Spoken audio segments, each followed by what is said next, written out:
Welcome to Subtle Propaganda. I'm Drew, coming to you live from the volcano that will one day destroy us all. Joining me is Three Circles Mike, who has no idea what a Venn diagram is, Integrity Joe, who's late in light, and Rob. We will be talking about pop culture, world news, politics, military culture, fight videos, and the general state of the union. Are we charlatans? I don't know. You decide. Oh, and remember, like, subscribe, and share this podcast with your friends, and don't forget to tell us how wrong we were in the comments.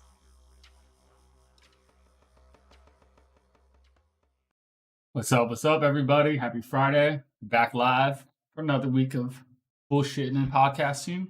What's up? Yo. What is up? So, man, I survived COVID. Well, that's good. You beat the odds, dude. I was I thought it was a sure death sentence. So did you get the loss of taste and smell and stuff? Right, yeah. Oh yeah. I get after I was talking all that shit about it on Friday about I'm having minor symptoms. I haven't even lost my sense of taste and smell. Fucking suckers, all you people out there that can't smell or taste anything.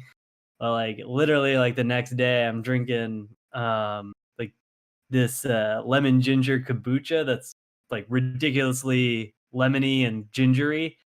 And I'm like, this doesn't really taste like anything other than just carbonated water. In fact, it just tastes like it's like that Twitter joke that you see where what LaCroix tastes like. It tastes like what the flavor's supposed to say on the can, but somebody's yelling out the flavors in the room next to you. It's like, it's peach. That's what it tastes like. It's barely there. And dude, it's fucking bizarre. After that happened, I was like, oh shit, I can't taste anything. I literally ran around my house for 15 minutes just grabbing very fragrant things and just trying to smell them. Just having my nose buried into a thing of laundry detergent, just being like, come on, motherfucker, smell. Don't say it's true. No. Yeah, I can't. And now it's eating them. Well, I mean, I've been trying to eat what I normally do, but it just sucks now because I get hungry, and then whatever you eat, it doesn't really taste like anything. I can taste I can taste sugar. I can taste salt. Weirdly, I can taste like milk chocolate for some reason. I can like completely taste that. I That just is weird. experimented with like a Hershey's Kiss we had. I was like, I can taste that. That's fucking weird. But other It's than the that, it's like amygdala, dude. It knows it's sweets. that's yeah, right. But Yeah. yeah, it's really weird to like just stuff food in your mouth and it kind of just doesn't really taste like anything. Like we had Chinese food the other day, and I mean it literally tasted like white, like the whole meal tasted like white rice, bland, nothing.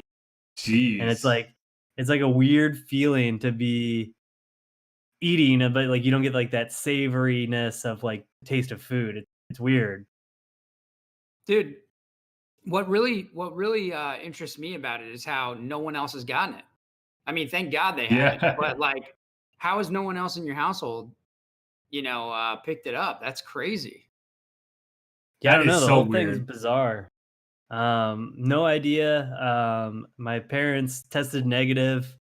Um, and you know, I wasn't like all up in there. I avoided them. I try to avoid them for the most part as much as Sure. you can. But yeah, I mean, if this thing is as infectious as it can, like as they say it is in the news, like I don't understand how they didn't get it, and how I supposedly got it from, the one person we had here in Thanksgiving that had it, and I had the least amount of contact with that person. So I mean, who knows? I mean, I guess I could have gotten it at the gym, but Well, that's the thing that made sense to me, was that, or like it made more sense to me was that you probably picked it up at the gym, but like, you're right. I mean, with the infectivity piece of it, it's like that was like the major barrier when they were doing vaccine trials too. Is like they couldn't even get enough people to get it. So right. I don't know. It's a very strange disease, man. It's very weird. But thank goodness no one else has gotten it. And hopefully you recover your sense of taste and smell. Yeah, I Fucking know. guys, that sucks so bad. I mean, dude, that's pretty much after I've had a bad day. That's all that's left is being able to have some Right. food, Yeah. drink a beer and just taste it and know that's the end of the day. That's the taste of the end of the day, right? Dinner and a beer. Oh my god, I can't believe you've been Dude, it robbed of is. that.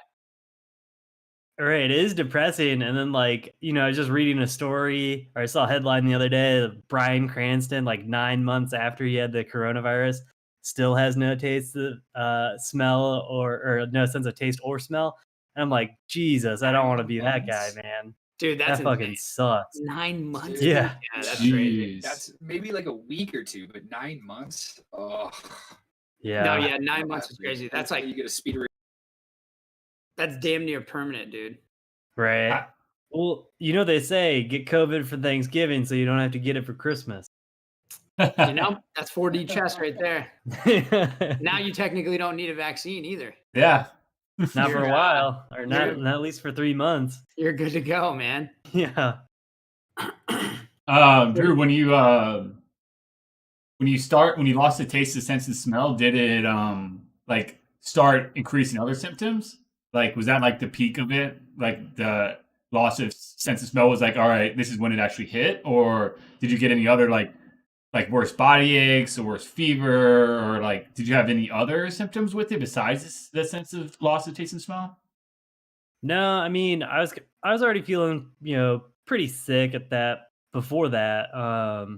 But like when that happened, I definitely okay, so this is the worst part of COVID for me, at least. I mean, this is worse than losing taste of sense of taste and smell, is that so ever since I lost my sense of taste and smell, just breathing hurts. Like it literally feels like ever since then that you ever had that burning sensation where like if somebody like you're roughhousing or you're messing around in a pool like when you're a kid, when somebody would like hold you underwater too long, or like maybe you jump in the pool and you didn't like exhale at the right time, so all that water like just rushes up into your nose.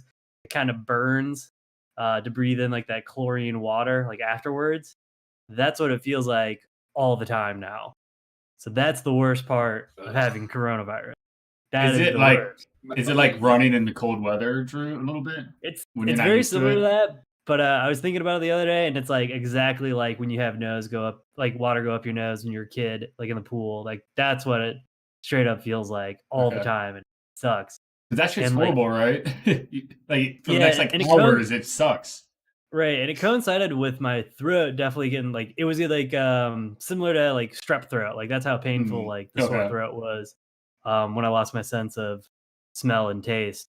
But before that I had like a lot of symptoms that were more similar to a cold or flu, where I was kind of just really achy. I couldn't get a whole lot of sleep, super stuffed up, and that's kind of all subsided for the most part. And then now like I'm feeling still a little sick, still have a little sore throat, still a little stuffed up, but feeling a lot better. So That's I'm free good, in 2 days. So you're free. You can go back to the gym. yeah, Go- finally. Yeah, that's the other worst part about the coronavirus. Can't fucking do anything for 14 days. But how's Right? that? How's the energy levels? Could you have done shit if you wanted to? Like, or have you actually kind of been laid up and just kind of really not wanting to do anything? I would say for the most part, I could have done stuff if I wanted to. Okay. There was maybe 1 or 2 days where I kind of just felt like shit, because I didn't sleep a whole lot like the night before, and like I wasn't getting like a full night rest, and that was just because body aches were keeping me up and things like that. So like that was, but it wasn't like I wouldn't walk up a flight of stairs and be out of breath or anything like that. Okay. See, that's Damn. what my buddy had. He had it over here and said he couldn't even walk up the stairs. He lives in a 2-story, and it was like you're describing, like it was really hard for him to breathe and stuff like that, and through his nostrils. But dude, just out of breath, shortness of breath, and that lasted probably like 2 months. He said, and that would fucking suck. It feels like it affects everybody just a little bit differently in long term, but it Definitely weird, hope I don't man. get It's so weird. Yeah, I hope no one else gets it because I mean it's not the worst thing in the world, but it's not fun. Like losing your sense of smell and taste sucks. Yeah, that yeah, does having sound the like one of flu's the not worst. fun alone. I grew up with a buddy of mine that was like doesn't have a sense of taste and smell. Like was born, that way. Like his whole life he's not had it. And Yeah. I remember asking him about like how he receives food and like how he decides what tastes good and what doesn't taste good since he's never had it, right? And he said it's all textures for him, He can tell if something's hot if it's like a chicken wing, or he can tell if something's spicy, or he can tell if it's candy, like if you gave him like a blind test, like a blindfolded him and gave him food test, he could tell you like those basic things like you mentioned, but that was really all. That was like that's it for him. I knew a So- dude, same thing. But he wasn't born with it. He just got smacked at, like I guess Little League or something. Kids like swinging a bat around and fucking smacked him in the face and broke his nose Ugh. real bad. And he lost his sense of smell from that, which I guess impacted his sense of taste. And all he could taste were very, very like salty things.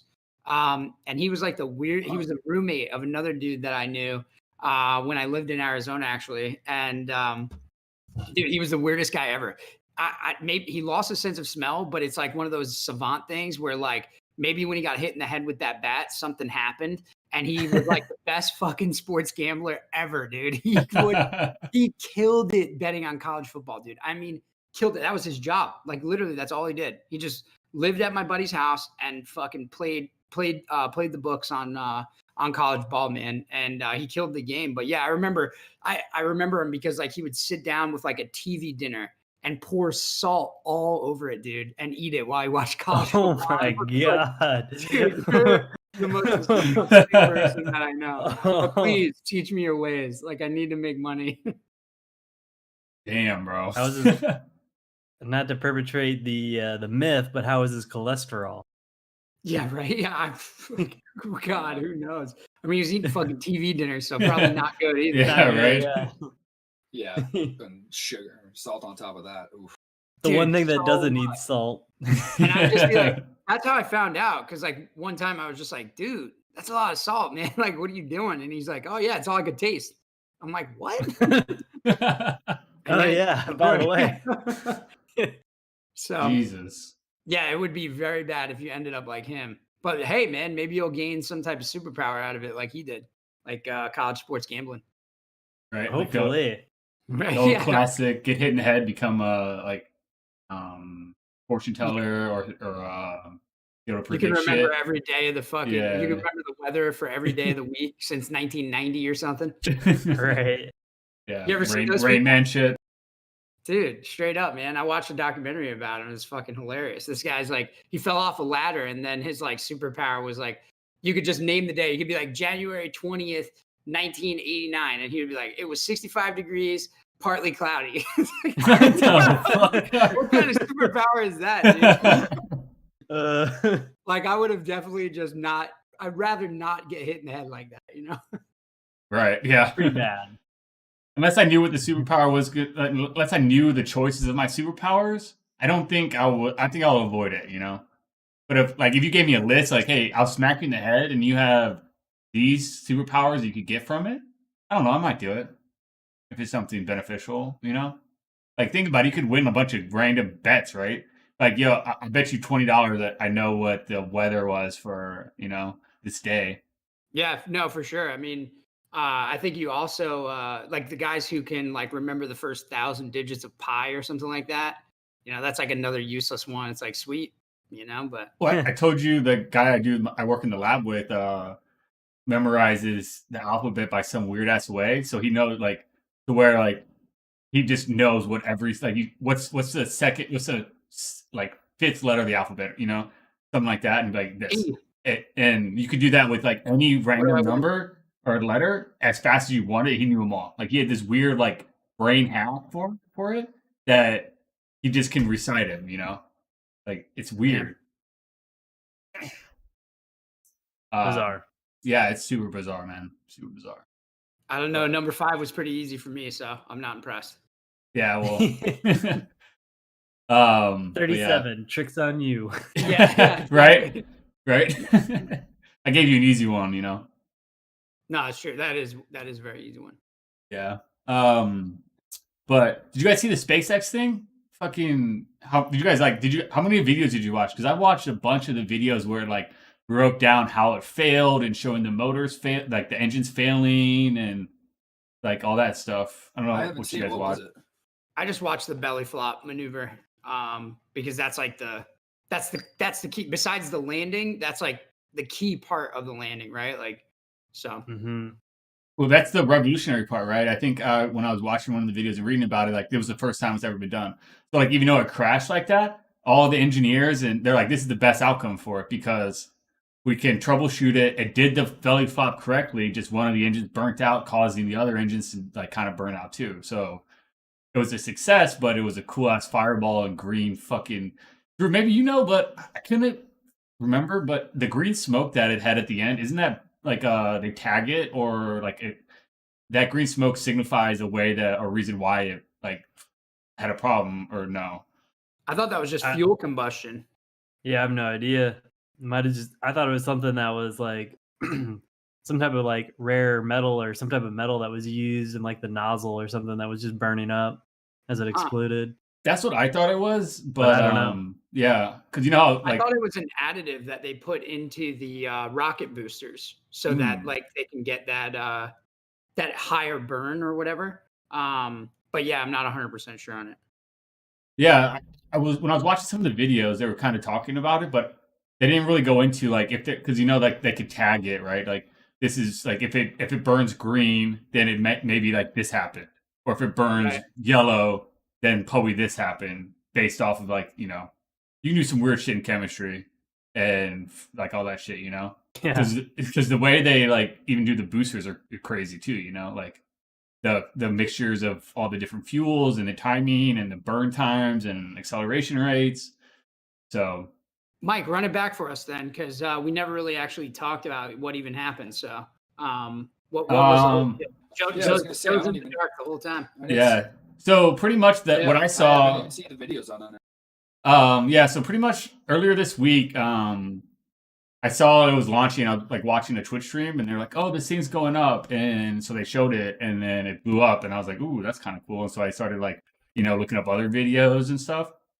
Because they're like doing it really transparent to where so on another video they show you the view from where the engines are, and it shows how the engines are turning and kind of separating to do the flip, and how they're because it was free floating for a while, right? It was kind of soaring, and then it reignited the engines to do the flip.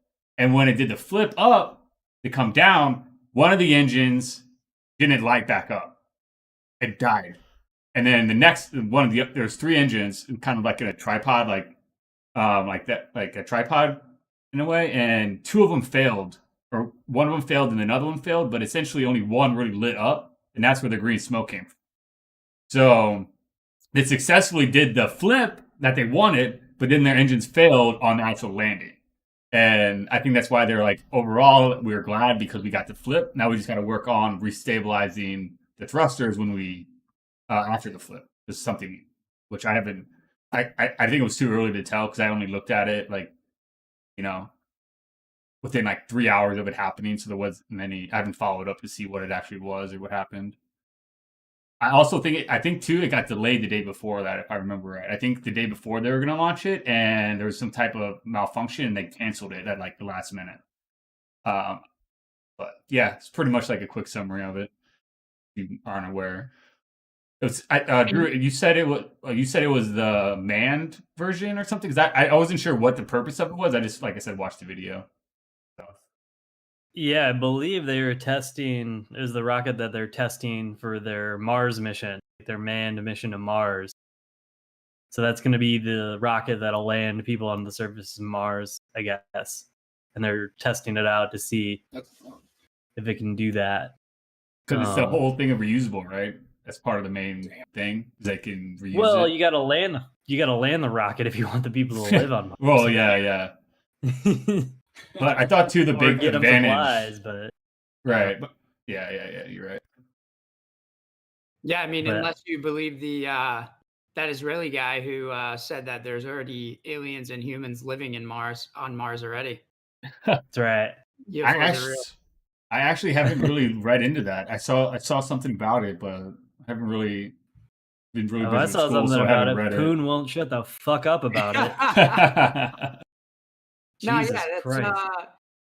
I don't know. It's just some guy basically said like, "Hey, there's UFOs are real." He's just trying to confirm aliens. Didn't have any evidence. Just said that like aliens are real and everybody knows about it. And there's like a galactic federation that asked the governments of the world to not tell the people because we're not ready yet. Whatever the fuck that means. Right. And so yeah, I mean, I think it's completely bogus, but it was hilarious. Earlier this week, but yeah, I think with the Tesla or not Tesla, sorry, the SpaceX thing too. It's like that is like the fundamental challenge that he's trying to break is the reusable rocket technology, right? Because normally, like we're creating a problem right now on the outside of the Earth.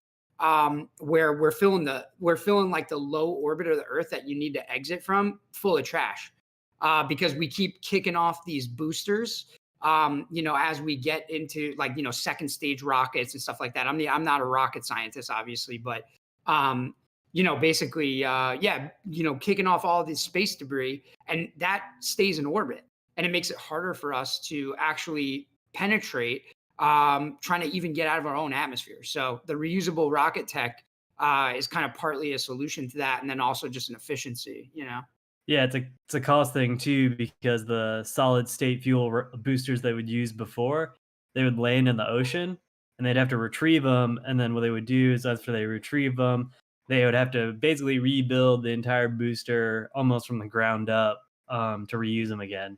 So if you can get the booster before it falls into the ocean and just essentially fill it back up, or only have to fill it back up with solid fuel again, you're saving so much money. So that's why it's like super revolutionary as well. Just cost efficiency is the biggest thing. Sure. Isn't that part of the problem with like how we do launches too? Because they have to time it around space debris. They literally have to time their launches to where there's a window, so you can't do it any time because there's so much trash up there. They literally have to like navigate traffic so they don't hit a fucking like, space junk up there somewhere. Isn't that awful, dude? Just like you're doing one of the most complicated things like of the human experience, and you could just get taken out by a piece of fucking trash going 200 miles an hour around the Earth. Exactly. It's we're up, but there's no control. We're animals that live on the land, and we've ruined both the ocean and space. I was about to say we got a plastic island now, and then we got trash space. Yeah, now we got trash space. We just love littering, bro. That's the problem for tomorrow. That's Earth's he- problem for tomorrow, you know? Right, God, human beings really are awful. I don't know. I mean, I've seen I've seen some weird shit on like how to clean it up, but it totally will be, unless like, you know, Elon and whoever his successor is, and you know, we get some serious you know, engineer folks to figure out the problem. Like I think there is like a life expectancy on it. Like there is a point where if we keep using multi-stage rockets that kick off the side of a fucking, you know, shuttle, we will hit a point like of no return. You know what I mean? Where we no longer can penetrate the atmosphere anymore.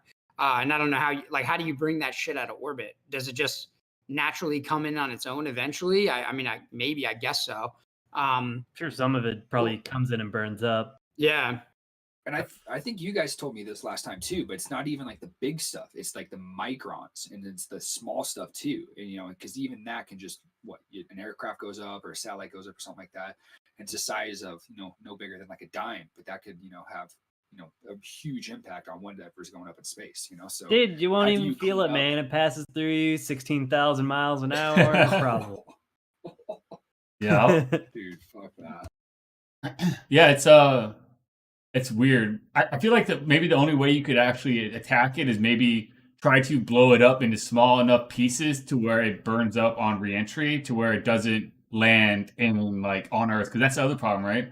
How do you get it off? How do you get it out or get rid of it without it essentially just falling to Earth and fucking destroying some fucking population or making a huge tsunami or wave in the ocean or something? You know? Dude, vacuums and magnets, bro. Just Yeah. get a whole crew of people up there with magnets and vacuums. Problem I was going to solved. say blowing What do it you up do for is a like living? not the best idea. Yeah.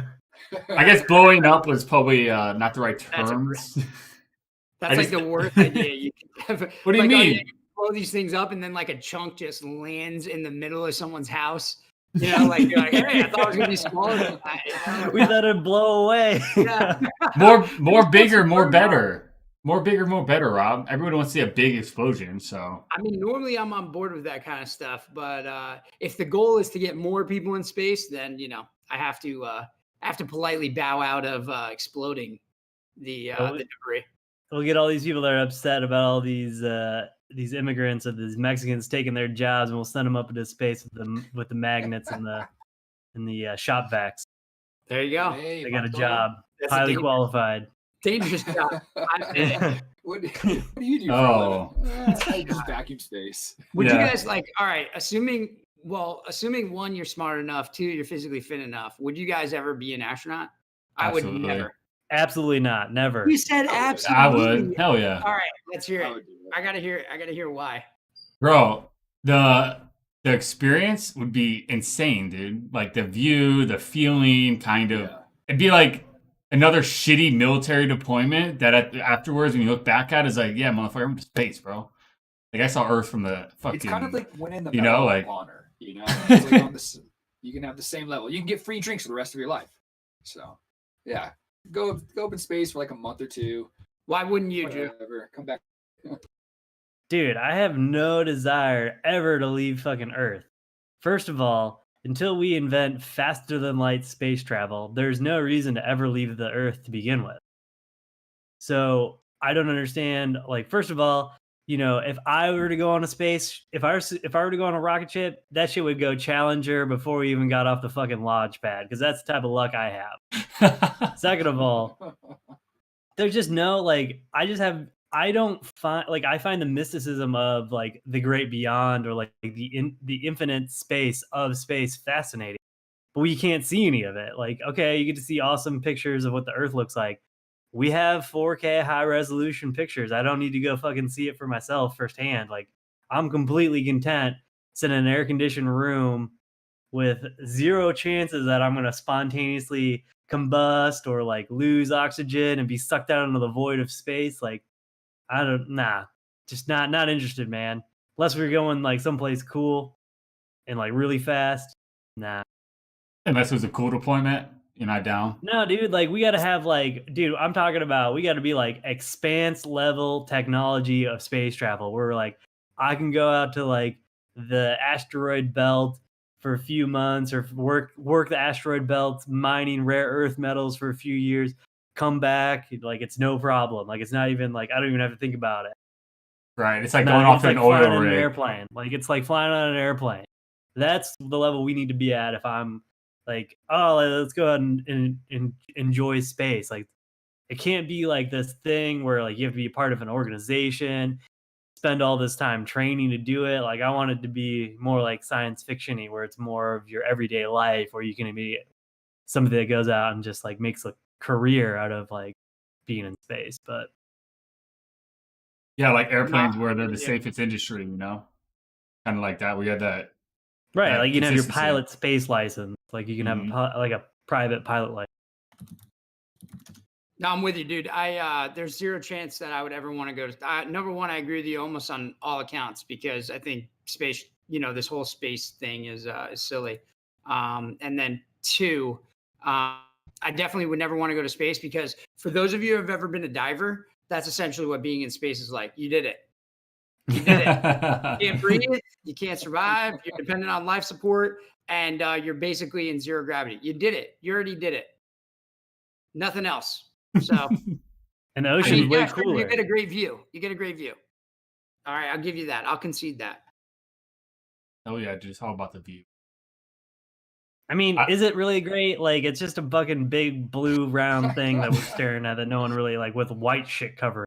Like, I mean, honestly, it would Yeah. just creep me out. It would just creep me out, Right? man. Like all that darkness and shit, like looking out in that void. It's just creepy to me, dude. But dude, right? For all those pictures, they're like, oh my god, look at the view from space. Isn't it so beautiful?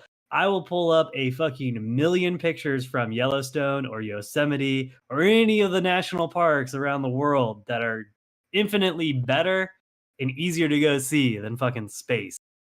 yeah, no, I agree. So Joe brought up Medal of Honor. Did you guys hear about the most recent Medal of Honor that has been coming out from Donnie Trump? No, I Like haven't. the 4th or the 5th. It was like last week. I just got wind of it earlier this week. Yeah, basically, this dude named Alwyn Cash, he was a sergeant first class in the Army in Iraq.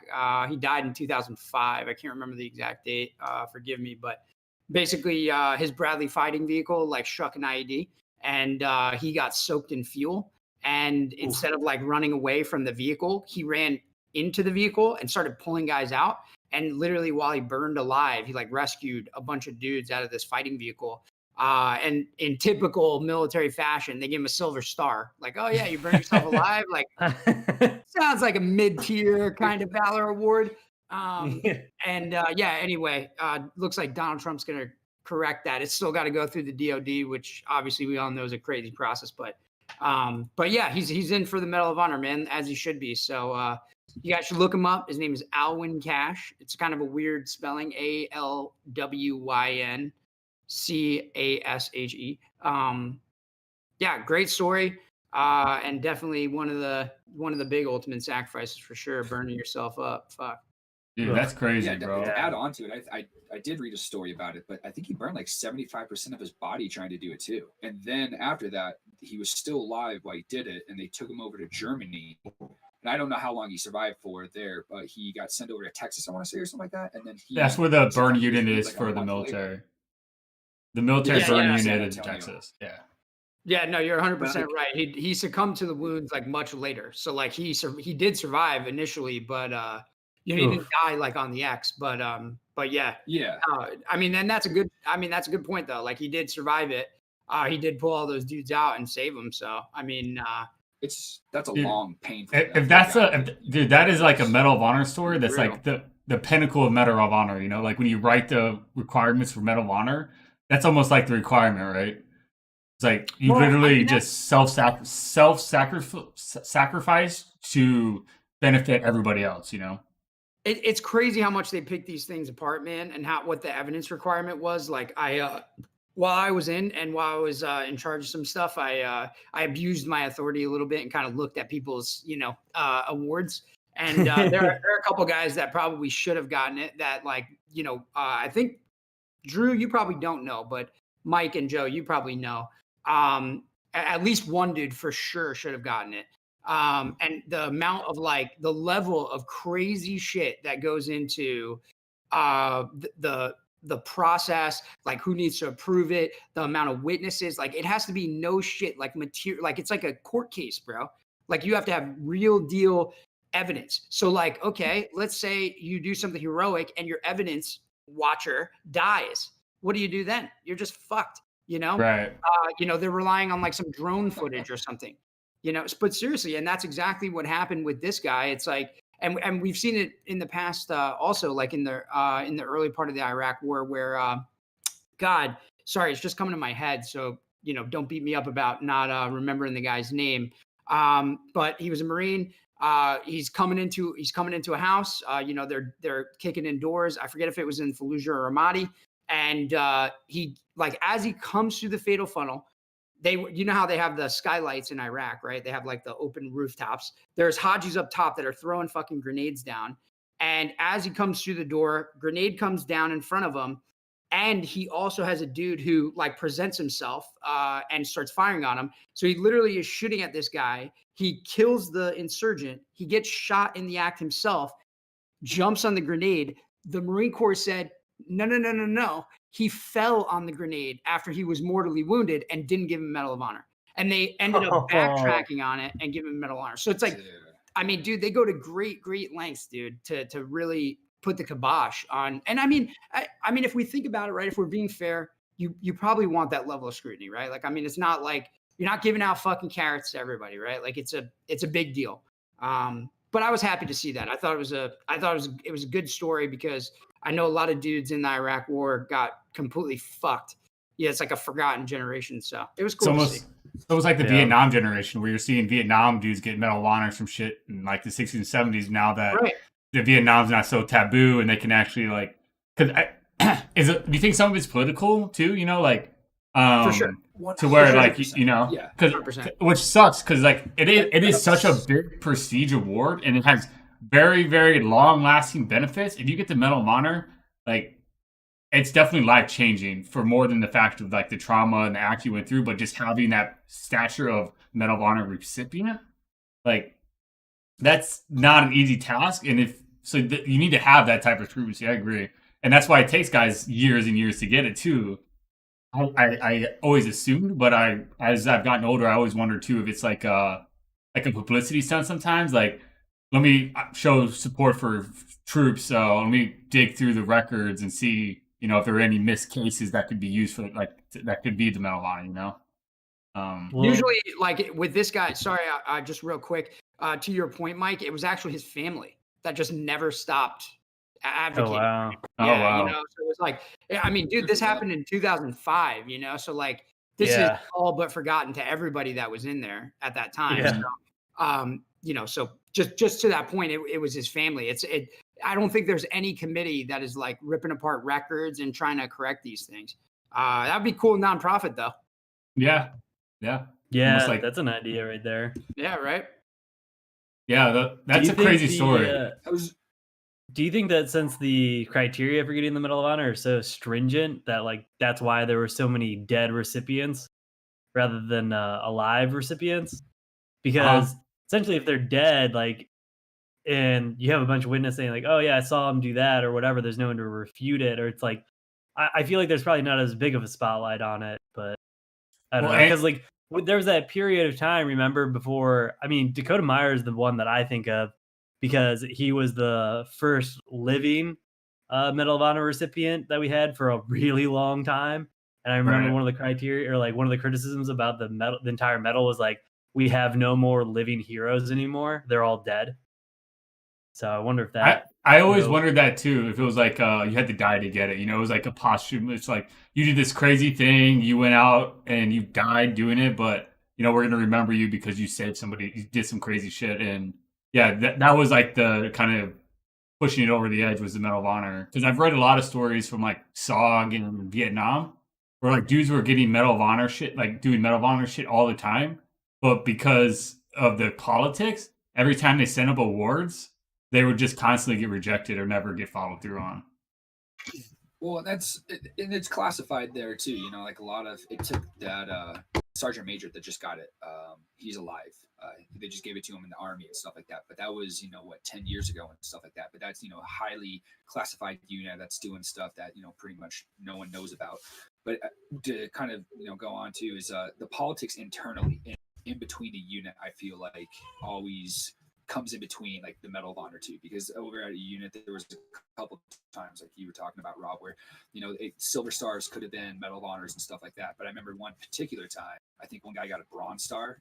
He was originally put in for the Medal of Honor, but long story short, he got a DUI, and the sergeant major at the time was like, no Marine that ever gets a DUI is ever going to get the Medal of Honor, or going to be put in for it. That's like, and it got slapped down to like a Bronze Star, or it got slapped down to like a NAM or something like that, or a comp. But it just Medal of Honor recipients don't drink booze. He got 2 DUIs. That was the problem. Yeah, that's what it was. But yeah, he killed like 17, 18 insurgents that were attacking a fob, and like single-handedly repelled an assault. Maybe that's why you got the 2 DUIs, man. I mean, I don't know, like I'm not like on deployment with the DUI. Why? Yeah, I mean, like for sure why. But yeah, I mean, there's like I don't pretend to know all of like the award process or like how the shit goes down. I think honestly, it's people that are just like fucking us, except maybe, they might have 10 years on us. They might be 40 or something. They've been in the military for a while. They're the dudes who are kind of picking on what they want to sign off on. That's really what it comes down to. But yeah, 100%. There's a total political adverse selection there. Like, what if you're a dude in the ROC or in your JOC or TOC or whatever the fuck acronym you want to use, gets you killed? Right. You think you're going to get a fucking Medal of Honor for that? No, of course not. It's going to get buried and no one's ever going to fucking know about it. You know what I mean? It's going to be like, well, that was a mistake. And, we'll move on and kind of gloss over that. So, I mean, unless you're Chapman. Yeah. You get the dude that gets you killed to go retrieve a dead body gets the Medal of Honor before you do, after he abandoned you. Should we start hating on Navy SEALs? Oh. Should we change it? I don't think we want to go down that rabbit hole. So, hey, all I'm gonna say the rest is of the podcast. We got an hour and a half. I mean, we're on the Medal of Honor thing, man. We might as well, right? I mean, let's do it. I love hating on Navy. This is my favorite. Like, this is the best story because it's the most famous Medal of Honor in recent history and probably will ever be because it's actually captured on video and it's. Yeah, exactly. It's unbelievable. I've seen people watch this video and react to it, and the actual impact or what's happening in this video, the context of the video completely escapes anybody that watches it. They have no idea what they're looking at, and they're just like, "Oh my god, it's so heroic!" And it's just like it's video game shit to them. Yeah, it's just video game exactly. Shit. They're just like, yeah, they're watching Call of Duty. It's a narrator telling them what's going on because they have no idea what they're looking at. But do you know what also kind of blows my mind away is like the SEALs let them release that footage. I figured they wouldn't want that out there because that literally confirms because that happened like 20 years ago. Oh, okay. Yeah. Well, I don't know like that, but I think they put a hardcore kibosh on that for a while. Yeah, I guess that's it. Yeah, because like, why would you ever want to? Because now you just showed the world that you literally broke like one of the fundamental rules of being a team leader and getting a fucking head count. I devil's advocated this last time, and I said like I wasn't super hard on him about it because it's like, dude, different times, man. In the year 2000, like I remember when I came into the military, man, and somebody just showed me like the simplest thing, dude. Especially in special operations, right? When it was just the simplest thing, like even just how to set up a chest rig. Like I didn't know how to do any of that stuff, dude. It was all just completely. I mean, it was like entering another world. It was trying to learn another language. And so, all of those rules are written in blood. And it's like, for these guys who are in the year 2000, who are separated, when was the last fight? Desert Storm, Mogadishu. It's been fucking 10 years, it's been a decade. Most of the people that fought in that battle are probably gone by now. And so now you got a bunch of peacetime dudes. They don't know what they're fucking doing, man. I mean, I don't think they did. I don't think they had it down like to the degree of what we would expect, right? So we're retrospectively, we're looking in the rear view and saying like, oh, these guys are all fucked up because we had 20 years of the GWAT to say what's right and wrong, Right. That's probably maybe where that rule came Well, from. we should probably Uh, explain what exactly we're talking about, like, Agree. Sorry. rather than just just rolling these dudes under the bus. Which, trust me, as much as Rob Plenty of wants to time give for them the that. benefit of the doubt, they fucking deserve to get rolled under the bus. Well, in real fast too, Drew. I'm sorry for interrupting, but rule number 1 of being a SEAL is never leave a guy behind. They left the guy behind. So, sorry. I thought that was a Ranger thing. Anyway, all right, let's Yeah. all right, let's talk about There's it a then. difference. Let's break it down from the beginning. Who wants to take it? You take it. I think you know it probably the best.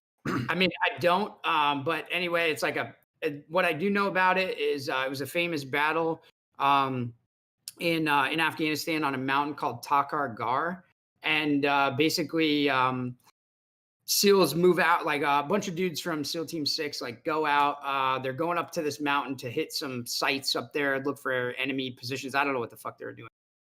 Anyway, they as they're coming in, bunch of SEALs get off the helicopter. They come under fire from a bunch of bunkers. You know, they're surrounded from high angle positions, and they're being fired down on. So they're literally fighting an uphill battle, like in the snow, like knee deep snow. They're in very deep snow. So it's like horrible terrain, horrible fixture. They have no posture against the enemy. They're just getting the smack down laid on them. And so what they do is kind of similar to what like you saw in the Lone Survivor stuff, where they like literally these guys just slid down the side of a fucking mountain to stay alive. And they hide, they egress, and all is right with the world. These guys, they kind of make it off the X, and a bunch of them survive. They do a little head count, and they start to try to egress the area. Well, it just so happens that while they slid down the side of a mountain, they had what was called the CCT, a combat controller. These are Air Force dudes who they can semaphore airplanes or artillery to like strike positions for you, right? Like drop bombs on people. And this Air Force dude, Charlie Chapman, while these guys slid down the mountain, he assaulted these bunkers. So in knee deep snow, he just, I don't know, made room for his big brass balls and just ran up these hills at these bunkers. And assaulted the bunkers and started just killing the Taliban to a pretty high degree. And so he ended up clearing out at least one bunker and utilizing that bunker as a fixture to fight the other bunkers where he was taking contact from, and they were shooting RPGs at him. They were shooting small arms, machine guns, everything you could think of. And so he fights for several hours on the ridge while wounded. He actually loses consciousness inside of the bunker from blood loss. He wakes back up, goes back on the offensive, kills more guys until he's finally succumbs to a Taliban fighter who finds him and kills him. And if you guys will see the video here, it was the important part of this is it was the first Medal of Honor that was ever recorded. No one's ever recorded a Medal of Honor. I think they came close with who was the Marine you mentioned, Drew? Dakota Meyer. They came close. They had some pictures. They had a little bit of footage, but nothing like this. And yeah, this dude fought on the side of a mountaintop for several hours while he was forgotten by his teammates. And so Chapman, the guy who fights in this bunker, ends up getting the Medal of Honor, but so too did the SEAL who was leading the mission, who left him behind, left him for dead. What year was this, Rob? It's 2001. 2001, March 4th, 2002.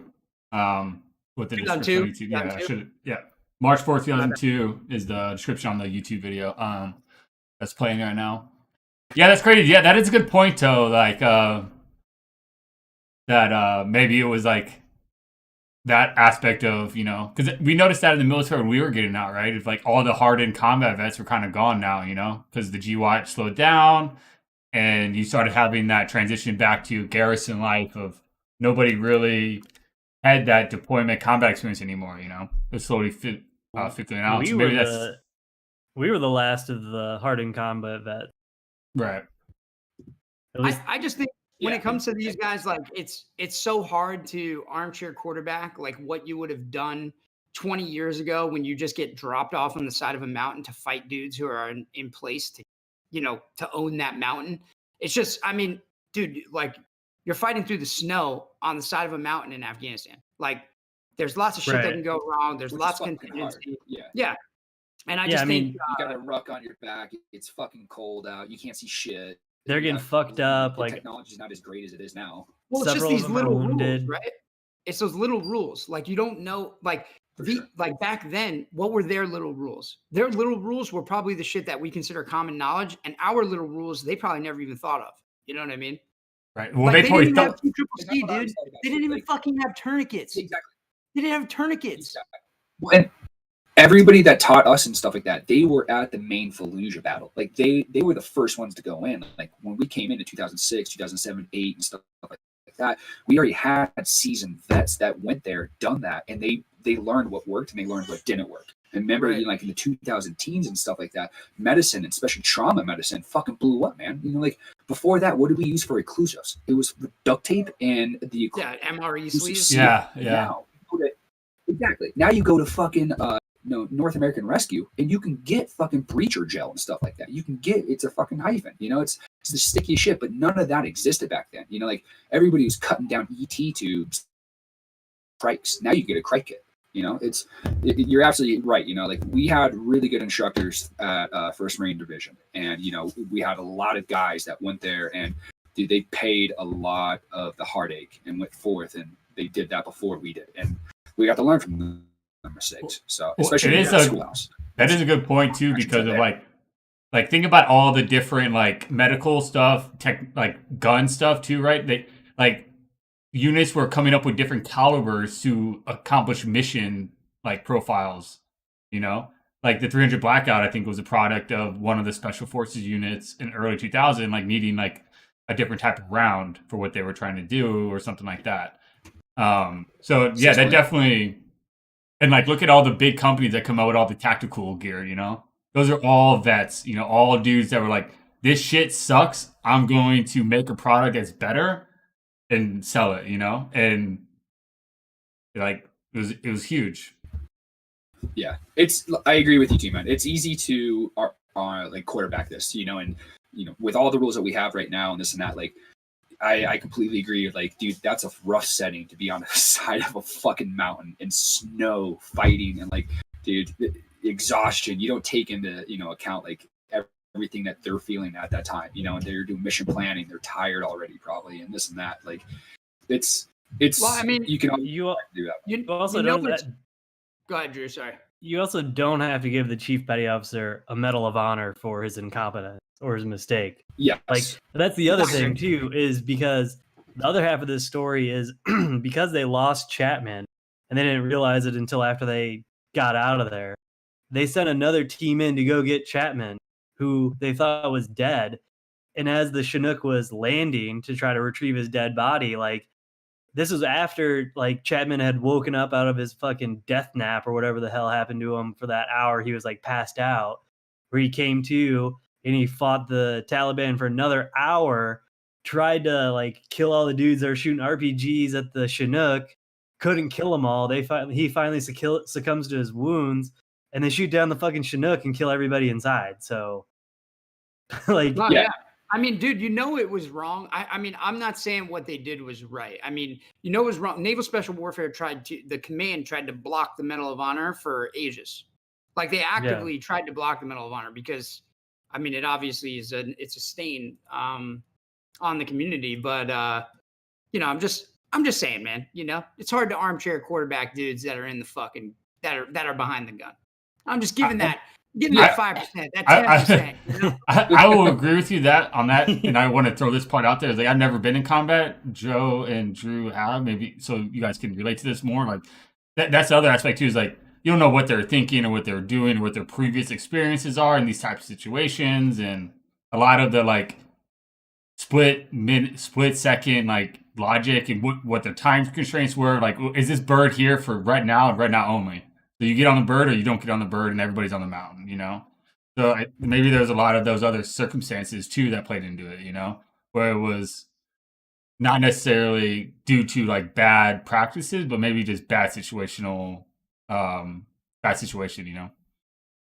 No, yeah.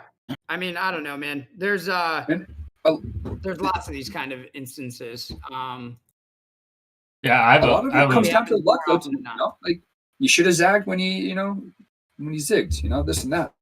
Like Yeah. you went left and the bullet went right, and this and that. Like sometimes it's just luck too. Like I agree with you guys. It should never have been left behind, but yeah, good. I mean, it's cool. It's cool that's on TV. Or not on TV, but on YouTube, and it's cool that's on thermals. So Cool, that's on good for TV. him. Good for his family. Cool.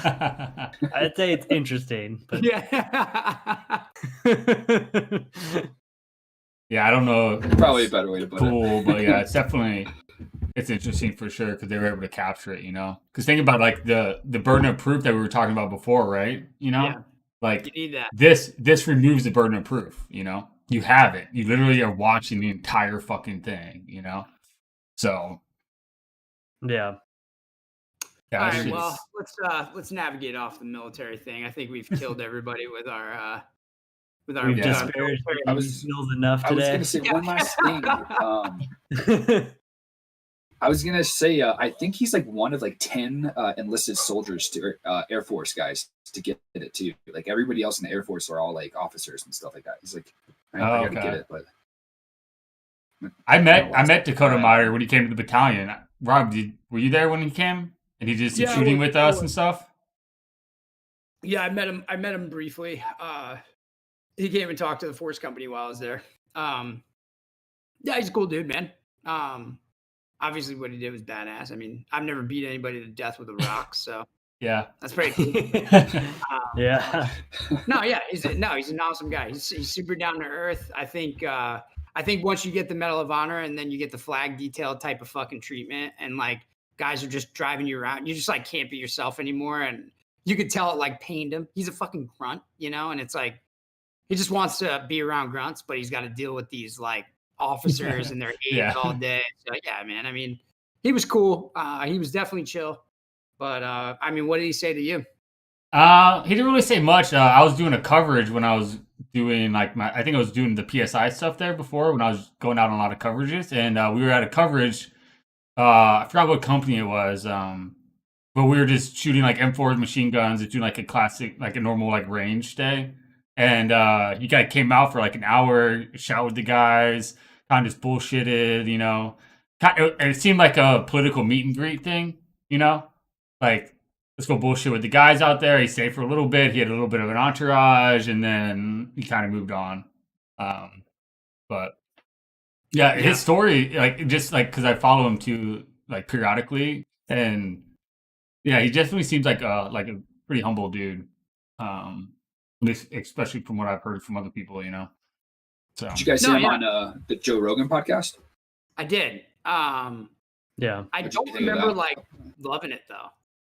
No, That's it was nothing to insightful. hoot and holler about, but it was cool how humble he was, though. I thought, like, I do agree with you guys. I never met the guy or anything like that. I only saw him on the Joe Rogan podcast and maybe a few articles here and there, but he seems like he's not trying to like flaunt it, like what you say. He's one of the boys, and if he could have gone back and done it again.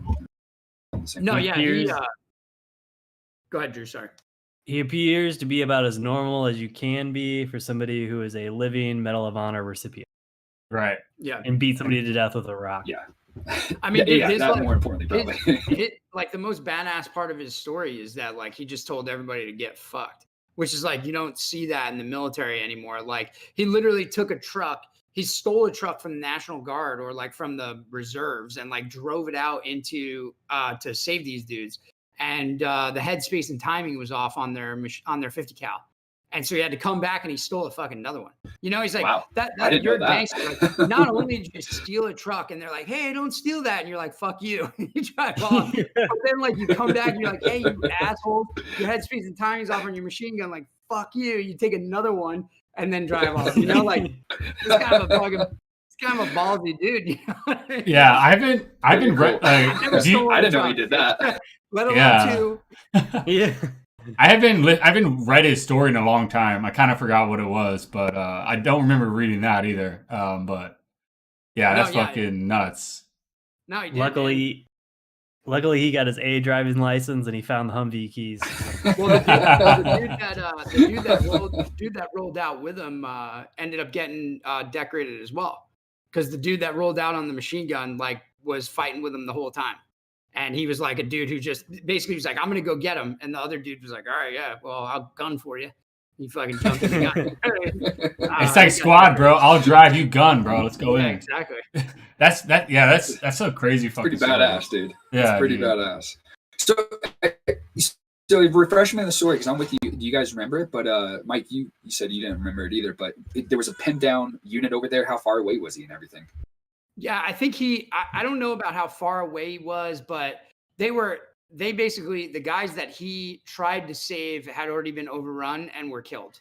And so he was Gotcha. going out and recovering their bodies and fighting from the vehicle. So he's using the vehicle as kind of an emplacement, fighting from the vehicle, going out to recover the bodies, killing talibs while he was out there, bringing the bodies back, going back to recover bodies, killing talibs while he was out there, recovering the bodies, like that. So yeah. Didn't he kill like 10 or 12 or 14 or something like that? Like he killed a lot. I only paid attention to him killing a guy with a rock. Yeah, that's the most important one, man. Yeah, exactly. You got a death with a rock. Ever been in a knife fight? How about you ever been in a rock fight? Right. Yeah, exactly. It's like, oh, he cut a bunch of dudes in half with a 240. It's like, oh, great. Like, cool. Who hasn't? But like, he beat a guy to death with a rock. Like, my God, dude. All right. Yeah. So, Yeah. How many people have hand-to-hand kills, you know? No, well, yeah. like I mean, he talks about that on Rogan too, a lot, actually. Yeah, he does. Yeah. It's like that SAS unit. Did you hear about this unit that was in Syria that got overrun? And they were completely out of ammo. Like they were down to their sidearms, and they're like, they had like exhausted all the ammo in those, and so they were like, "This is it. This is our last hurrah. Like, just give it all you got." And like, two of the dudes drowned some ISIS members in like 3 inches of water. Another dude beat an ISIS dude to death with a rock, and then the other dude beat another ISIS dude to death with his pistol. And then like they were so terrified of that, like they just turned tail and ran. And they're like, we thought we were dead, because like we were like, this is it. This is our last hurrah. We're gonna take out as many of them as we could. And like 2 dudes drowned someone. Dude fucking crushed somebody to death with a rock, and dude just got pistol whipped the other guy to death. What's that one, dude? I gotta look that one up. That's fucking awesome. This is like when Syria was real hot, like 2010, just a couple years ago, like 2016ish, maybe 2015ish, like that, something like that. Yeah, the other really good one was the Gurkha, who was he basically like expended his ammunition at a checkpoint while a bunch of Taliban were trying to overrun him, and he rushed them with a 240 barrel, killed a bunch of them with his 240 barrel and what do they call it, the Kuraki or whatever, the sword that they get. Oh yeah, Kukri. Thank you. Yeah. And yeah, straight up, he just pulled the 240 barrel. I was like, just start whacking people with it like a club. Yeah. And there was another guy that he killed a bunch of dudes with it. He got like what is the Brits medal badge? Is it the Victorian Cross? He got like a Victorian Cross or something like that. There was another one too where the SAS guy was like in a cave and he was doing like some tunnel rat shit in Afghanistan or something like that. And I think this happened a couple of years ago, but the same thing, dude. Like I'd have to look it up, but there's like 3 guys that he took out in the dark, and all he had was like a flashlight and a fucking pistol. Comes out, and it turns out it's like an IED factory and stuff like that. But dude, the Brits are fucking awesome, man. They're fighters, man. I don't know. Any of the ones I ever worked with were super weird, man. Like when I was in New Zealand and I had a bunch of Royal Marines with me, and we were out drinking and shit, and they're like, "Hey, you want to see some pictures from when we were in Afghanistan, mate?" And I'm like, "Yeah, let me see them, dude." And the first fucking picture they pull out is a bunch of them standing in the Helmand River holding each other's dicks, butt naked.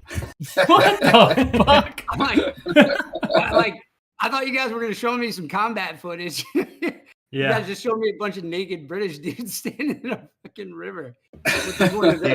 So I don't know. They're kind of weird. You and I have worked with them in the past. Lobster backs, man. You can never trust them. They just always were hard workers. No, they're awesome. They're awesome. Like they're definitely, like for sure, they're way better than the Japanese. I mean, like a million times better than the Japanese. Million times better than the Japanese. Yeah, for sure. Joe had like a very fond experience shit, as a so like we do this Oh. for anybody who might not know. We do this thing where you jump out of helicopters and you jump in the ocean. It's stupid. And Joe's the cast master, so he's casting these guys out of the helicopter. And you just see like all these little tiny Japanese dudes. They just don't get it, and they just are sliding off the ramp, like fucking smashing the ramp. Before they fall out. It's a ramp. Is it like kilo casting? They thought it was a slide, not a ramp. Yeah, okay. Yeah, and they're just and they don't get it. We're Like alternating. they're like scared to go off the ramp. They eat it. It was one of those things like where we were doing training the Japanese and they were training us kind of thing, doing international relations.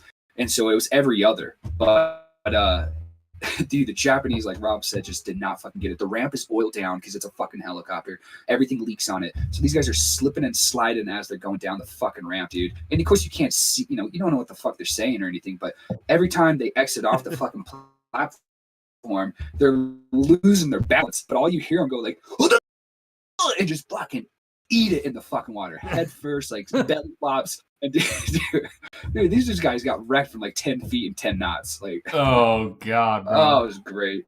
I remember doing that and doing the like duck walk where you got your hands out like this, like wide, and you're like got your feet wide because that shit you're gonna about to shit if you don't be careful. Like you definitely gotta watch your footing. A dose of CTE right there. CTE? Yeah, for sure. Well, and that's the thing too, is like I'm not gonna lie, the first time I helo casted, like, dude, I bit it fucking hard. It was me and Danny. You guys know who I'm talking about.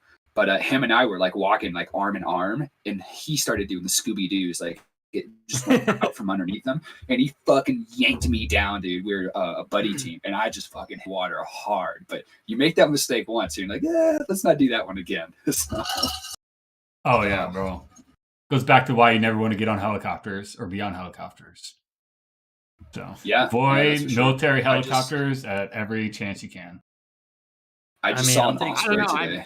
I never had too many bad ones. Yeah, but except for I'm just not into the Osprey. Yeah, I'll take a helicopter any day of the week and twice on Sundays rather than an Osprey.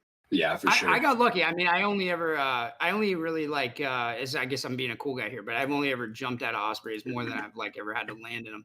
And I heard that's the problem. So like take off, I jump out and I don't have to worry about it. But like now this thing comes in for a landing and it's doing the fucking weird, like, so Ospreys, for anybody that doesn't know, is like, it's a VTOL aircraft. So it's a vertical takeoff and landing aircraft. So basically it has forward facing like propellers that will turn upright and then fly like a helicopter up. It's very strange. And it will do it like mid-flight and stuff. And normally they fall out of the sky and kill people and destroy property and stuff. So, but yeah, so I've never had to land in them a ton.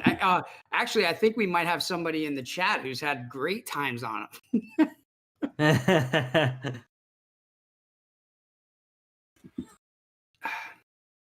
But yeah, Ospreys, they're no good. They're never fun, dude. I remember I was riding one in 29 Palms, and the recon platoon and everything was out there. They were getting some resupplies and stuff like that. I was back at the Rock with, First Sergeant.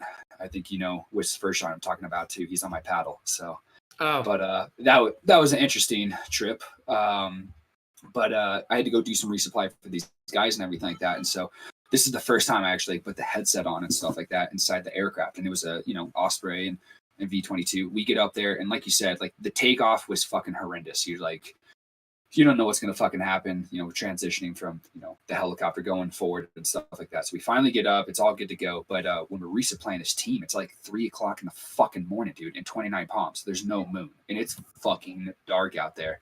And we couldn't see the land too well.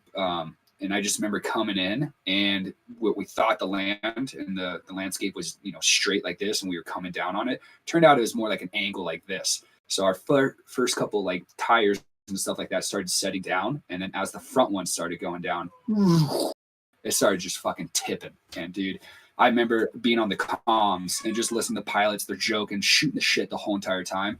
And what made me really fucking pucker up is when the pilot was like, pulling off of that as he's coming in for the landing and realizes he's fucked, and he's screaming over like the radio going, "Oh shit, oh shit, oh shit, oh shit."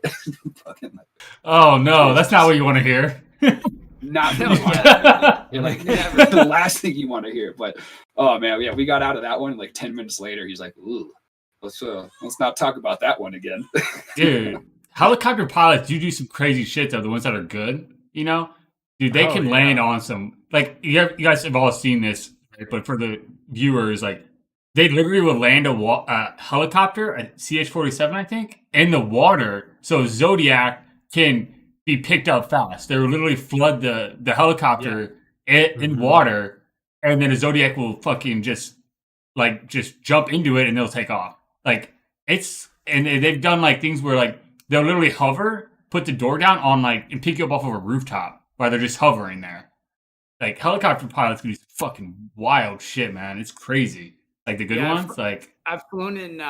When the Marine Corps got the new Yankees, we did a bunch of stuff with them, and they were flying those things like they really can fly those things. I mean, they bank them hard, dude. Like you're just holding on to a troop strap. Like I have more in a Humvee to protect me than I do in a helicopter. And I'm like holding on to this troop strap. This guy's like turning me forward all the way. I'm like looking at the ground like, dude, all right, I guess this is what we're doing. But yeah, I mean, they're excellent, man. They're some of the best. And I mean, like you said, those 57s, me and Joe for sure have down by them, dude, by doing spy rigging in the water. And so you have to rig up like underwater. And it is just the most nightmarish thing that you could ever have happen, because you have this huge rotor wash that's 15 feet above your head. You know what I mean? From these helicopters, man. And they just hover 15 feet off the water at night. Pitch black, bro, in the middle of the ocean. It's crazy. And it's cold out, and you're just getting pelted by the fucking water. Like you look up, and it's like getting bukkake. It's horrible. And then you're cold, and then you have to fucking spin the spy rig, freezing cold because you have a wetsuit, and you're going 25 knots an hour through the fucking air. Why all your limbs are going numb because you're fucking dangling, like holding on to somebody, just trying not to fucking spin around. I did that in BRC, and our instructor that was flying the helicopter was new. He was getting qualified in spy rigging or whatever. Oh, Jesus. Yeah, they told us that. I was like, hey, by the way, the guy who's flying your guys' helicopter, he's got a secondary pilot that knows how to do it, but the other guy is going to be learning how to do it. And I'm like, great. Well, we get the student driver. So we're like flying around and like doing this thing, right? Like as we bank, like leaning out, and I'm like holding on to my dude next to me, like, this is fun, I guess. Can I stop now? I'm over it. Like, not cool. Not that much fun. Did you guys ever hear typical military taking all? Yeah. Did you guys ever hear Bobby's story about the guy that he met was the first guy to field test the skyhook? Oh, dude, that was at. Well, I used to work with him. He was the fat guy. He was, dude. Yeah. I used to work with him in CTM. Dude, the spy hook came out in Vietnam, right? It was like the original spy casting. So anybody's listening, like that's how they used to get guys out in the jungle of Vietnam. So like it's like that thing in Batman. Yeah, like the guy casts up a balloon and a plane, a jet, like a fucking jet, will grab the hook and he. It was also Mission Impossible. Yes. Yeah. Yep. That's just crazy. Volunteer to do that, but then again, dude, I heard he was in. He was an old Green Beret back in Vietnam. His name was Makoto. I won't give him his last name or anything, but dude, he was fucking awesome, dude. That guy was cool. Oh man, in Vietnam, he was at the tail end of it, so he got that, and then he went over to Panama and stuff like that, and then he was working for the State Department, and he's got some fucking cool stories, man, about being down south and stuff like that. Because that was during the time of like the 80s and 90s, where the drugs and everything like that were. And dude, it was cool, dude. But yeah, he's one of the last guys to actually like do that. And yeah, I don't think I'd want to do the skyhook. Give me a parachute. No, I'll take my chances that way. Yeah, give me just the spy rig. There's better ways to do it. There's just better ways to do it. Yeah. Well, Bobby always said, he's like, I asked him, he's like, so what was it like? What was it like when you field tested the skyhook? He's like, don't know. Never opened my eyes. That's it, man. He woke up like at 30,000 feet with his boots untied and like a bloody nose and shit. And he's just like, yeah. I've read some books about that in Vietnam, not like about them actually using it, and like stories of guys like telling stories of how like they would fuck up the drop or something. They'd only drop one harness or something, or one harness get tangled in the trees. So you would have one guy with a harness and one guy holding somebody, and then you'd be flying through the air holding them, and then they would end up dropping them. no, sir. Kill me. I don't want to even go to that. I'll take my chances in the jungle. Yeah. No, thank you. Dude. And they're ripping them out of the jungle too, bro. Like, how many dudes probably just got ripped through tree branches and shit, you know? You'll never hold on to anything tighter in your life. Yeah, exactly. Yeah, have you guys ever seen that? Actually, that's a great video, Mike. If you can pull that up, it's the dude. He's like, I want to say in Sweden. He's somewhere in Europe, and he's gonna do a hang gliding like in one. You know those picturesque, like you see the videos of them, and it's GoPro footage. And I mean, you see these old kind of like it almost looks like the Netherlands or Sweden. These beautiful kind of villages that are like in the middle of the mountains. He's gonna go on this hang gliding trip over these beautiful villages like that. And the hang gliding instructor, he straight up just doesn't hook him in. He's like, all right, you ready? And he fucking rolls out. And the dude has to hold on to him the whole time because the guy just completely didn't hook him up to anything. He had a torn bicep. The guy tore his I feel like that's bicep. step He held one. on so hard, dude. And he ended up suing him and stuff. But dude, it is the craziest video ever, Mike. If you can pull it up, it's hilarious. I mean, I hate to laugh at the guy. But, I saw another video like that actually on Reddit where the like device that was holding him in broke, and you just see him like fall straight down and holding on, and then just fucking crashing into the ground going full speed because you're literally just like holding on. The shit breaks mid-flight and just takes him down.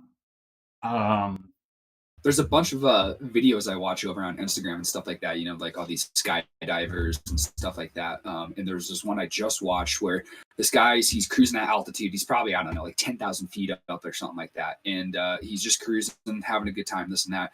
And he deploys a static line, and it's on a rope. And he just fucking, it goes above him. It's probably like 100 feet.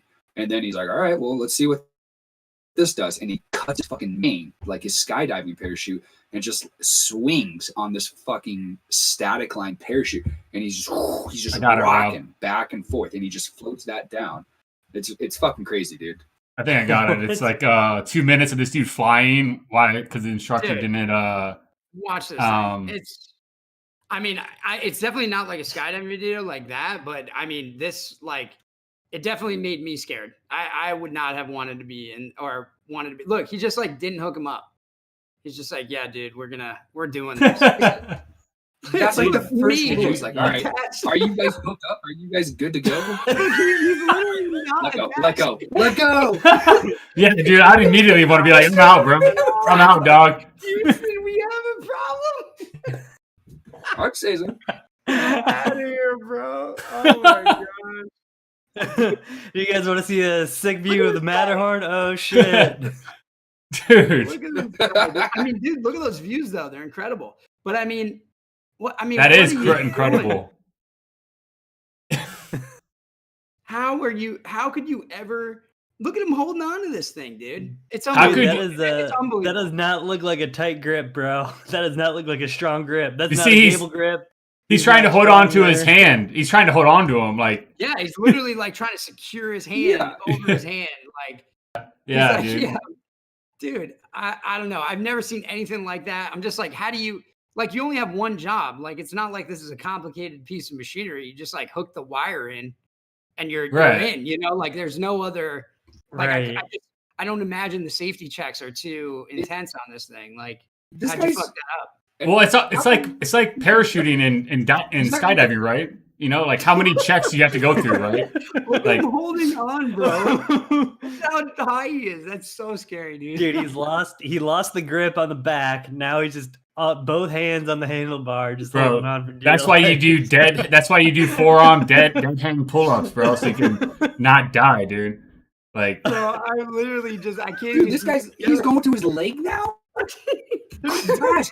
Bro, he's like, I'm taking you with me, bro. If I'm going down, bro, we're both going down. Get down. This Imagine- ball. Imagine what the guy He's is like saying. after his to him. leg. Imagine what the guy's saying. To him. Just hang on, Hey. buddy. Just hang on. We're almost there. Imagine- We're almost there. Imagine if it was Yeah. Dave. Hey, buddy. Hey, don't worry, buddy. We're gonna get. Oh my god, dude. But yeah, he literally look at him, dude. Oh my god. Dude, do you think any of you guys could do a pull up there and like pull yourself up and like? I think like Like- right about here is where I'd be thinking about like Most definitely. I'd be letting go. Like I'd Oh, be yeah. dying. Knees Yeah, and feet I'm down. together, bro. Airborne drop, dude. Coming Oh. in hot. Fall's gonna hurt, but it's not gonna kill me. Here I Right? go. Get me the Oh my fuck out. Yeah, there he goes. Exactly. Feet and knees together, bro. Yep. Yeah, That's it. right. Feel up. So supposedly he had a torn bicep and a bunch of other like Look leg at- injuries, but dude, I mean, would you have fought the dude after? I mean, he essentially almost killed you. He essentially tried to kill you. Like, would you Oh, have yeah. tried to fight him? Yeah. Oh yeah, he fractured his right wrist. I don't know. Radius needed surgery, dude. Oh my gosh, could you imagine, bro? Dude. Dude. Like I said, I feel like the Unbelievable. first rule is to like, all right, make sure my student's hooked up, make sure he's good to go. Like if that was a tandem skydive, there's no coming back from that. I mean, No. you got lucky. I don't know. Mike, thanks for everybody bearing with us. I thought that was just the greatest video that I'd seen. So great. Dude. The one that you I've wanna seen. I want to give Navy SEALs a hard time for leaving fucking Chapman on a hill to die. That motherfucker had one job to do. He couldn't fucking do it. Little tiny job. Dude, it's so crazy because it's like, especially like, you know, like just going to like jump school and like it's the same for free fall. Like, dude, before you even are allowed even close to the plane, you have a dude that literally will sit in front of you and go through like a fucking, I don't know what the point checklist is, but literally like, this is good. And like run your straps. He literally has to physically touch everything before you even be able to get on the plane. So the fact that you don't do something like that with that is just so bizarre to me, you know? I mean, yeah, I literally all he had to do was like run that cable up and hook on in, and yeah, Well, I don't know, but I wonder if he was trying to do that when he grabbed his back and he was maybe trying to grab the hook to hook him up in flight, but he just couldn't do it. Like, how are you but- gonna hook him up in flight, bro? If you go back that, like, dude, this guy's got like he's got like a 5-foot cable off of him. The other well, I dude think has got- I think he was trying to just hook him to something, you know, like take There's the just- D-ring off his back and put him to something, Okay, you know, okay, yeah. Sorry, Yeah. yeah. No, that makes sense. Sorry. just so that if he did drop, he would only drop that 5 feet and still be Yeah. connected, you know. Yeah. He would- And then the force would just take that shit straight down, and you just nosedive to the ground, probably. That's right. know? Well, it's like you said, Mike. It's why it's rule number one: make sure on push days, pull days, whatever it is, you're doing your dead hangs from the pull up bars. You gotta get that grip strength up, get them That shoulders feel. unhinged. You never know, you might be on the worst sky gliding That's it. of your life. in the Dude, Swiss Alps. Gonna go you see guys- the Matterhorn. like you guys probably relate to this. Like one of the reasons, like when I work out and stuff, I like focus my workouts are too. Is like I don't ever want to be that guy who can't pull myself off of a ledge or pull myself up because I'm too like fat or lazy. You know, like if I'm hanging on like the edge of a building and I can't do a pull up to pull myself up, I never want to be that way. Like that's like one of the reasons why like when I work out and stuff is like it's for that simple like functional fact of like I'm never gonna be that guy who can't like pull myself up like when I'm trapped or something, you know? Like if I can reach it and then I can pull myself up, you know? Shit like that. The functional aspects of survival. I mean, no, that's totally fair. I don't plan on doing parkour and like hanging off the side of a building anytime soon, but I would love to be the dude who could pull myself up for sure. So I agree. Did you hear that, What- Dick Wellinda? Mike's calling you a bitch. Yeah. He said, when you try to rock across the Grand Canyon on a tightrope, I'm going to be the type of guy that when I get halfway through, I'm going to be able to pull myself back up onto the wire instead of just falling to my death. Well, that's the idea, right? Like I don't know how practical it would be in like those different situations, you know? But that's kind of the goal with a lot of it, you know? Like you want to at least have the basic functionality to save yourself by simple things of, being able to at least lift your body weight to overcome an obstacle, you know? No, that's I feel like that's like seriously, I do agree. Cause like with everything you do, like learn how to shoot. Yeah, that's a good idea, right? Learn how to skin and quarter an animal. It's a good idea. You never know when you're going to need it, right? It's kind of all the same. It's all in the same vein.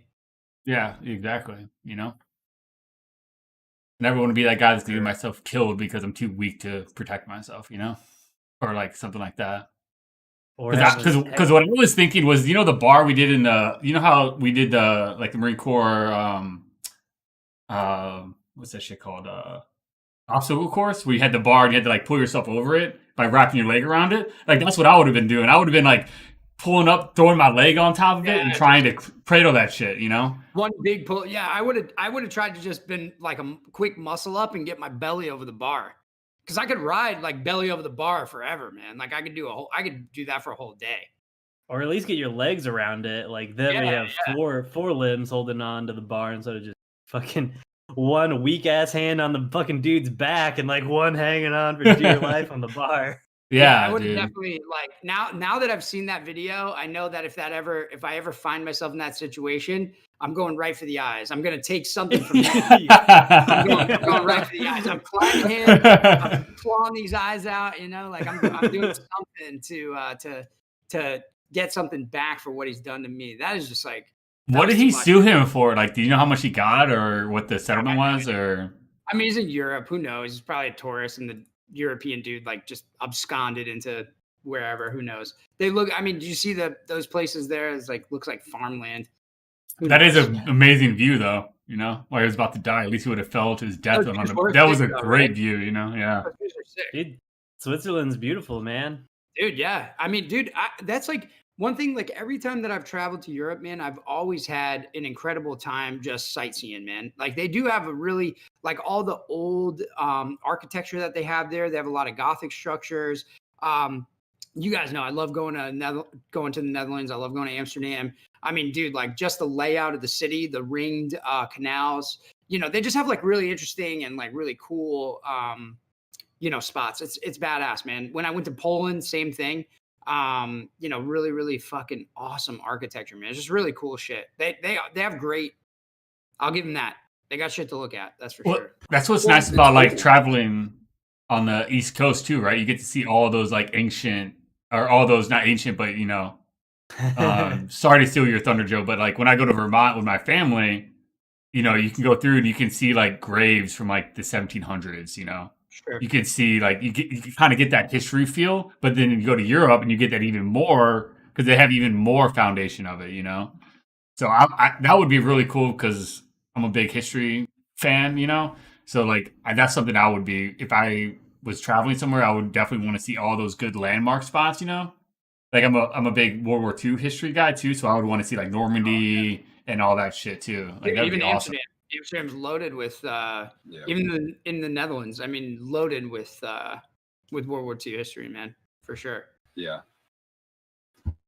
So I did Poland too, and Poland is like Poland's World War II history, like the whole fucking country's World War II history. You know what I mean? Yeah. Like, it is why World War II happened, kind of, in a way. You know what I mean? Mm-hmm. Big reason. Yeah. Yeah, it's a huge reason. Yeah. I mean, not to be like a history buff real quick, but like Chamberlain, who was the prime minister before Winston Churchill, kind of made like a pact with Poland. Like if Germany invades you, we got your back. And that's what basically kicked off the entire war. At least with the Allies. So it was the defining act. Yeah, it was a big deal. Yeah. And then it didn't take too long. And that's kind of sucks being a Polak. What, a good 7-day siege? 5-day siege? And oh, yeah. Well, you guys were outweighed fighting. army? They had tanks. And you guys were riding. Versus. Yeah, exactly. Yeah. Exactly. The Poles didn't really, they didn't stand a chance. Although Poland looks better these days. I did see Poland did look almost, it did have like kind of this Soviet era feel to it though. They do have kind of these, they have amazing city centers and like town squares, but dude, like the building, like the where you live, they really do look like Soviet era. Those kind of like Soviet block buildings that you live in, you know what I'm talking about? They're gray, they're concrete, like that, dude. It really looked like that. Their uniform. They were communists for a couple of years, weren't they? Yeah, they were in the Soviet bloc for sure. They're behind the Iron Curtain.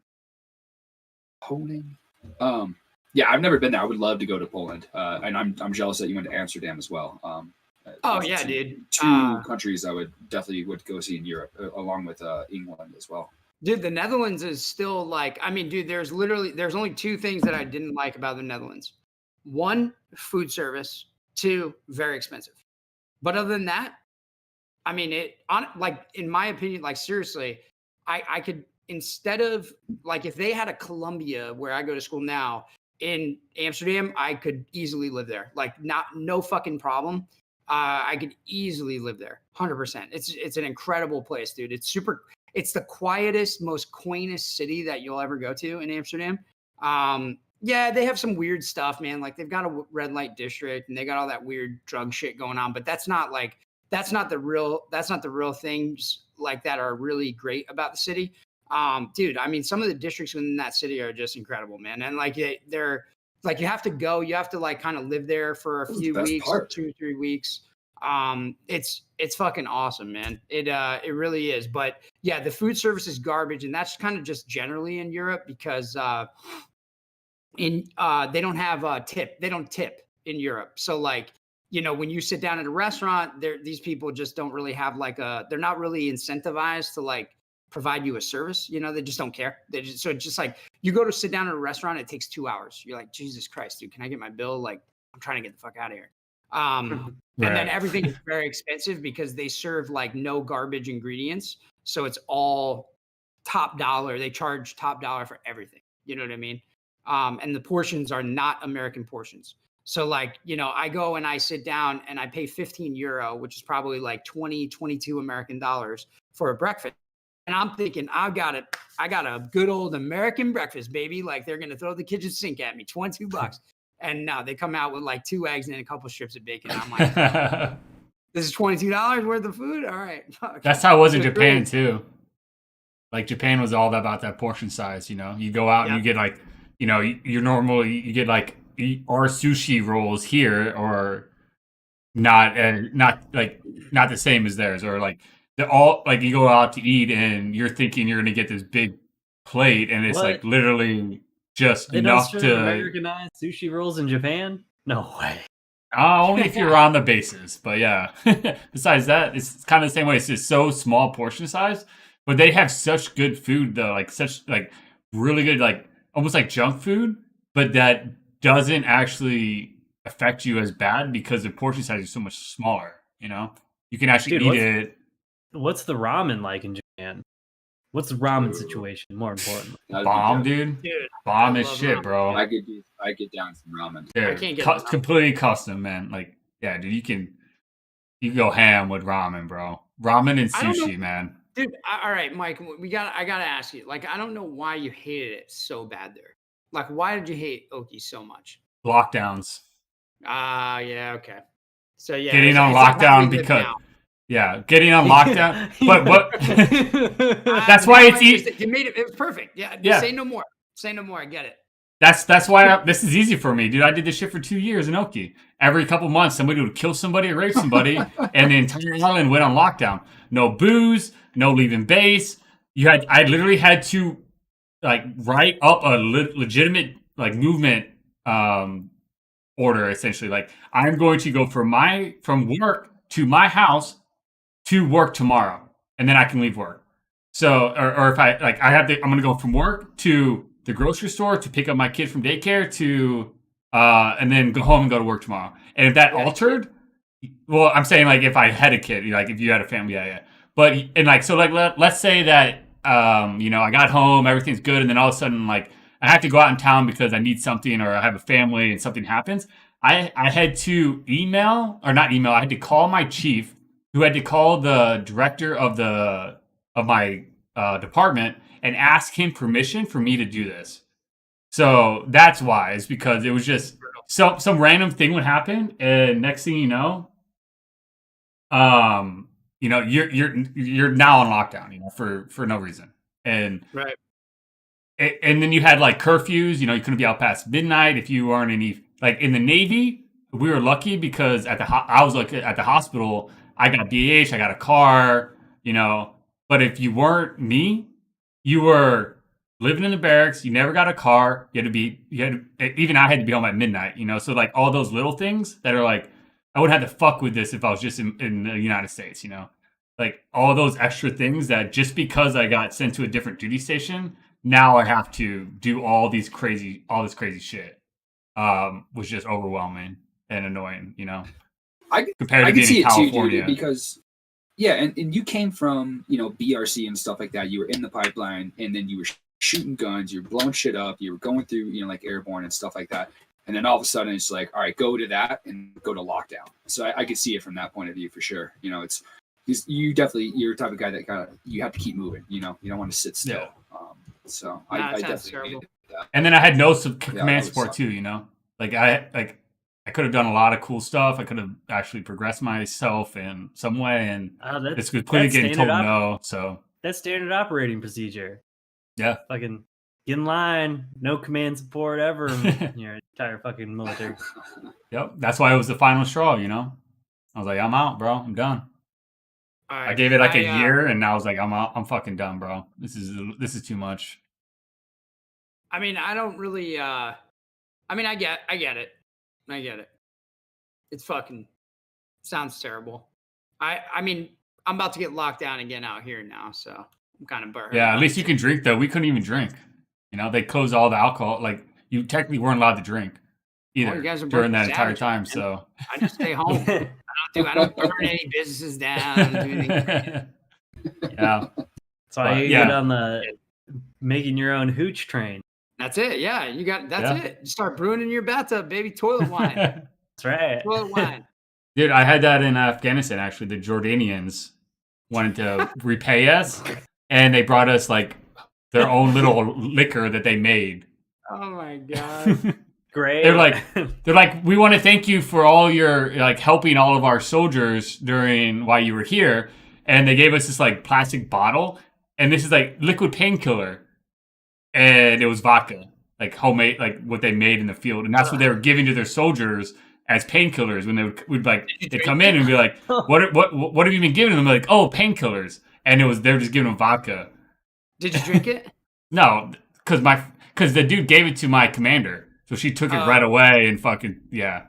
Like, God damn it, bro. I would have tried it. I would have been down to try it, yeah.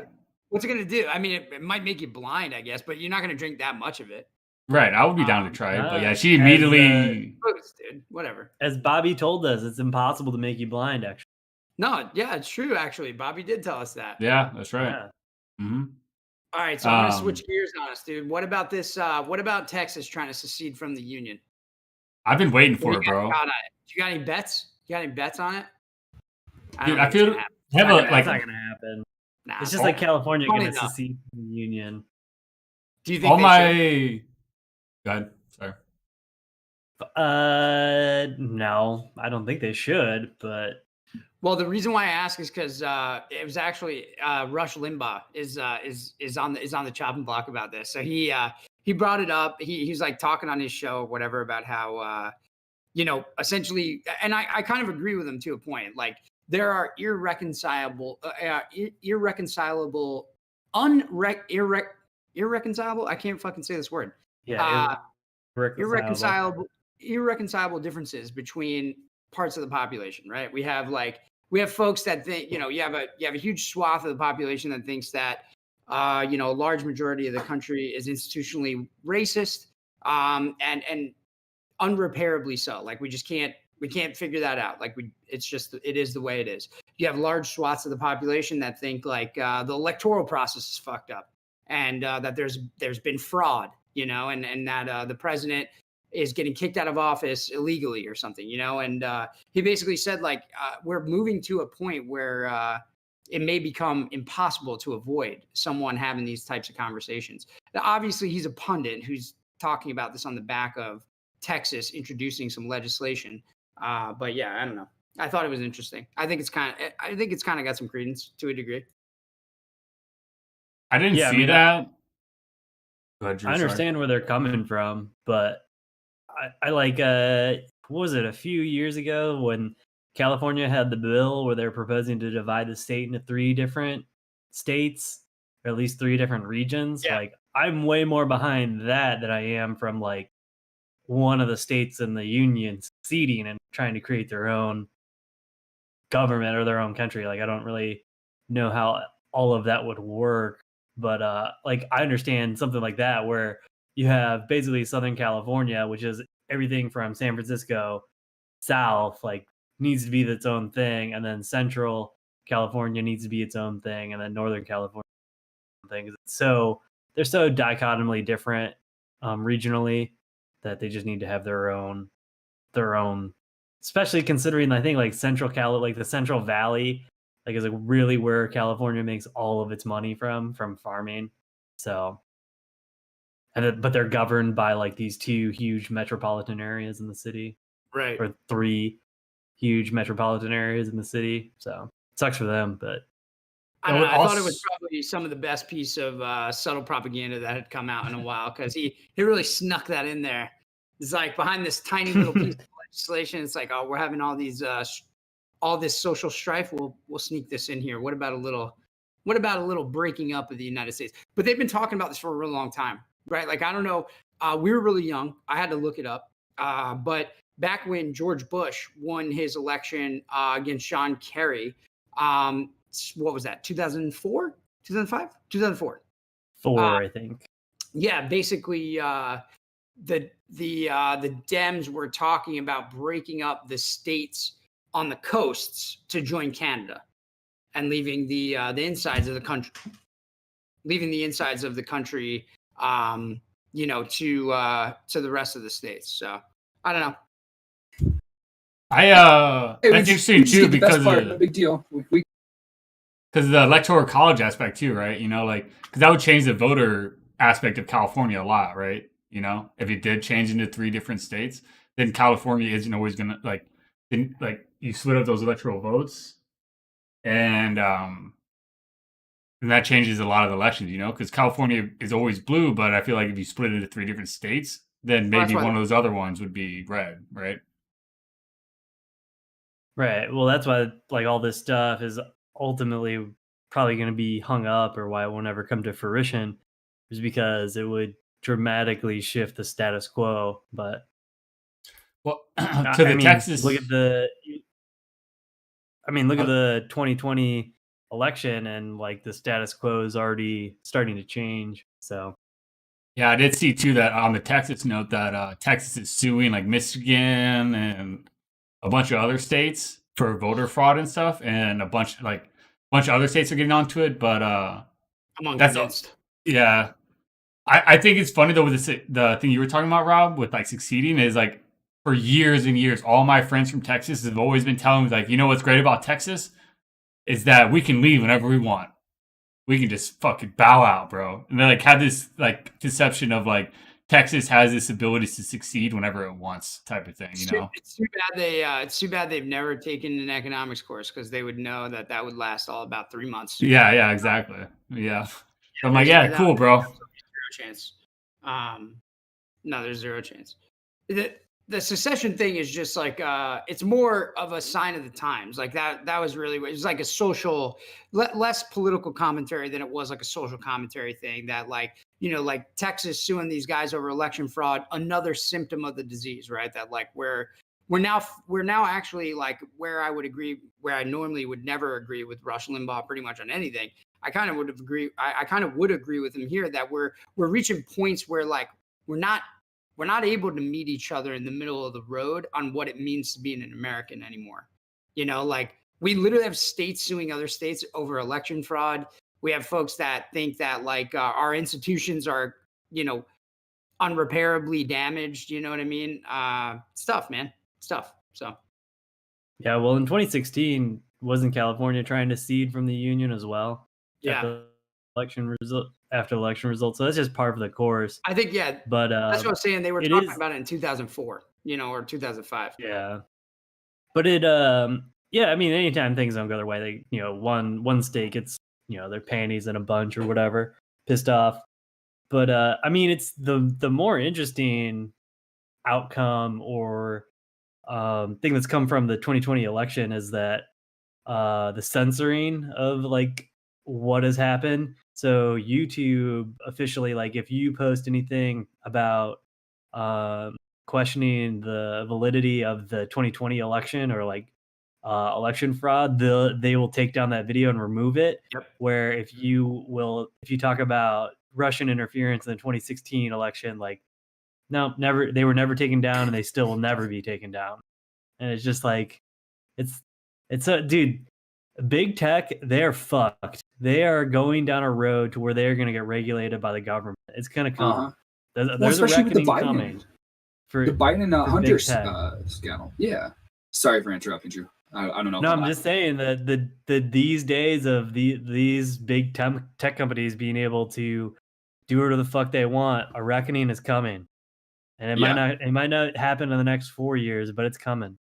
Yeah. Well, it showed with this Hunter Biden scandal and everything like that too. Well, that was the other thing that kind of made the headlines in the last couple of days is, he was never being investigated by the FBI or this and that. It was kind of like a left issue, and then all of a sudden now it's being blown up in by the media and stuff like that, and it's after the election cycle and this and that. So yeah, that's true. But the thing I don't know if they'll ever get him on something like that, but what they are going to get him on is being a monopoly. They're coming for him. Like the government's going to sue Google. Like it's going to happen. They will be sued by the government. I was talking to one of our other for having a monopoly for trust issues. Well, that's exactly what's happening. We're talking about it in chat right now. It's exactly what's happening to Facebook. Facebook too. They're just getting sued by the U.S. government by I think it was like 26 AGs. So yeah, I mean, no, I agree with you wholeheartedly, man. I think big tech's in for it. Where do you guys see the future going? Then do you see something like the FCC being created? Do you see like the government having their hands in social the FCC is platforms? Created. That is an agency of the government already. Yeah, no, they regulate them. They regulate them like public utilities. That's seriously that's the only way. I mean, there's no other way, because the conflict, it comes down to, right, like you have freedom of enterprise. Like as an American citizen, like you can start a company and I can't tell you what to do.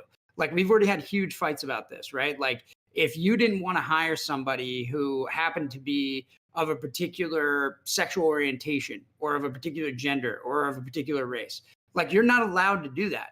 Like that violates, like your freedom stops where it violates someone else's freedom, right?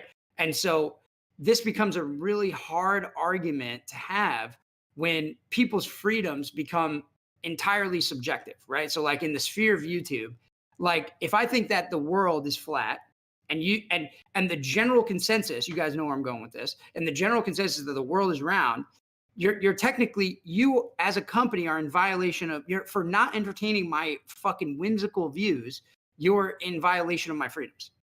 And that's exactly, what is happening now is there are a lot of crazy, like personally, I don't believe in widespread election fraud. That's just a data-driven thing for me. If somebody, I reserve the right to change my opinion if someone were to show me evidence. So far, I have not seen a single shred of that evidence. I've just heard a lot of anecdotes or saw a lot of fucking sob stories. But, with that being said, like where are the infringement of rights happening here? So like technically the company has rights as well, because the United States government views corporations as individuals. They have rights. And that's a problem. It becomes a really large issue when you try to start regulating these people into oblivion. Because I wouldn't want you to get regulated that way. Like what if I'm like a hardcore Christian guy and you run a strip club? Should I just be able to shut you down? I don't know. Right. I don't think so. I mean, it violates my morality, but I don't know. You have your rights, man. Like that, you're within your rights as an enterprise to conduct your business how you see fit. And it doesn't infringe on my rights. It just offends me personally. And that's where it's like, it becomes really hard. Like, where do we draw these lines? You know what I mean? So I think, they're going to end up getting regulated like public utilities. That's the only right answer. Yeah. I was talking to one of our friends and that's in the coding world. I think we were talking about it before too. He literally was like brought up and linked us at Facebook's like article about that. And we were kind of talking about how like it hasn't been regulated yet with all these big tech companies, especially with data mining and all that other stuff, that it was kind of a matter of time. You know, they just kind of been getting away with everything right now, and it's just like it's a ticking clock until they finally get regulated. You know. Well, I mean, to me, like I said, I don't really have. It's kind of like how I would complain about where I go to school. Like my school is super duper fucking liberal. Um, totally nothing that this school stands for really aligns with my personal views. Do I feel attacked all the time when I'm sitting in a classroom and somebody tells me that Boko Haram is some type of fucking rebellion group that is peaceful in nature? Like, yeah, of course I'm fucking offended by that because number one, I think that that's factual, and then number two, I think it's just generally an offensive statement. To lie to my face like that. But like, what am I going to do? When am I going to tell a private entity how to conduct their business? No, I just take my business elsewhere because I pay to be there. And so that's what I say is like, these companies essentially need to be treated like public utilities where if you can't take your business elsewhere, well, then we should auction off how much airwaves you get. And we should figure out exactly what chunk of the pie you get. Stuff like that, but you definitely can't regulate content. How do you regulate content? Like who's the arbiter of that? Like who would you trust to be the arbiter of regulating content? I certainly wouldn't trust almost anybody. It wouldn't be Jack Dorsey. It certainly wouldn't be fucking Donald Trump. You know what I mean? Like I'm not going to trust any of these guys to regulate what I see. Mm-hmm. Not even close. Yeah. So. Well, and I agree with you on that. And I think that's a big point, right? It's like, and I've talked about this with a lot of people with, like the whole mask stuff, you know, like because I live in an area where we're not really that strict on the mask stuff, but it's by business, you know. So if I choose to shop or I choose to go to, let's say Deerbergs, right? If I want to shop there, I need to wear a mask. If I don't want to wear a mask or something, I need to go shop somewhere else or do Instacart or something like that, right? Which like I have zero problem with because I kind of go off the same thing you mentioned earlier, where my freedoms end where yours start, right? So with that ability in open market to have different avenues, then I'm not forced to go to Deerbergs, you know? It's not like there's only Deerbergs here, and then they make the mask mandate, and now I have to wear a mask, as just not that masks are good or bad, but just as an example of, I think businesses. That's a phenomenal example because it really is an example of where you could go somewhere else. But what most people want to do is they want to force the business into it's like the gay guy who wants the Christians to make him a cake, right? Mm-hmm. It's that same argument all over again. Like this isn't an anti-gay thing. This is an anti-Christian thing. It's just an objective problem that we've run into in society. A gay guy comes into a fucking Christian bakery and he says, "I want you to make me a cake." And the Christian guy says, "Well, no, I'm not going to." And the gay guy says, "Well, yeah, you are." And that's exactly where we're running into this problem again with masks and all this shit, is that you could easily just take your business down the street, but you want to make the mask into a violation of some right. You're being a sea lawyer, as we call them from the military. You're being a sea lawyer. You're trying to interpret statutes to support whatever argument you think is correct, right? Mm-hmm. Yep. Yeah, it's a moral atrocity that is so offensive they're going to compel you to do it against your own. Yeah, exactly. Right. Yeah, it's fucking weird. It is weird. It's I'm not sure. It's a wacky. It's definitely a wacky situation, especially with the like we're about to shut down indoor dining here. We've got tons of businesses getting shut down, so it's hard, man. It's tough to say, dude. It's tough to say what's right when it comes to government. Just putting the thumb on you. Yeah, the restaurant business is gonna be like completely devastated and changed permanently. Like they'll probably never it'll take so long for them to recover. No, I agree. I mean, we talked about this the other night where it's like I'm not sure what the ebb and flow will look like. I'm not sure like will this open up room for innovation? Will we wipe the slate clean and then come up with something better? Or are we just ruining people's lives, to ruin people's lives? I mean, right. Like, do you guys know who David Chang is? No, who? Yeah. David Chang. No. Isn't he restaurateur chef. Yeah, he's a famous chef. He's Korean. He's a very famous Korean American chef. But I was listening to him on a podcast recently because he just won Who Wants to Be a Millionaire. He won the $1 million, and he was doing it to first a charity that he has started to like help these restaurant owners that are like on the verge of bankruptcy or destitute or whatever. And he made a really good point. He's like, dude, in the restaurant industry, he's like, it doesn't matter. Like, even if we come back, like, the corporate world has already changed because so many of these companies are never going to come back to work, or it's going to be abbreviated work days, like in the office. And he's like, if you take one of like the margins, the profit margins in these restaurants are so thin or so tight that even if they lose one day out of the week in a work week, they're done. They can't recover. They can't sustain it. And so like that's a thing that like we don't have the answers for, and we don't know how we're going to overcome this, or like how it can be overcome, or what they can do to innovate or make up for those lost wages or lost profit, or incoming money or whatever. And I never really thought about that, but because he's a chef and like this impacts him on like a completely different level, like he owns all these restaurants, like never really even thought about that. It's like, damn, that fucking sucks.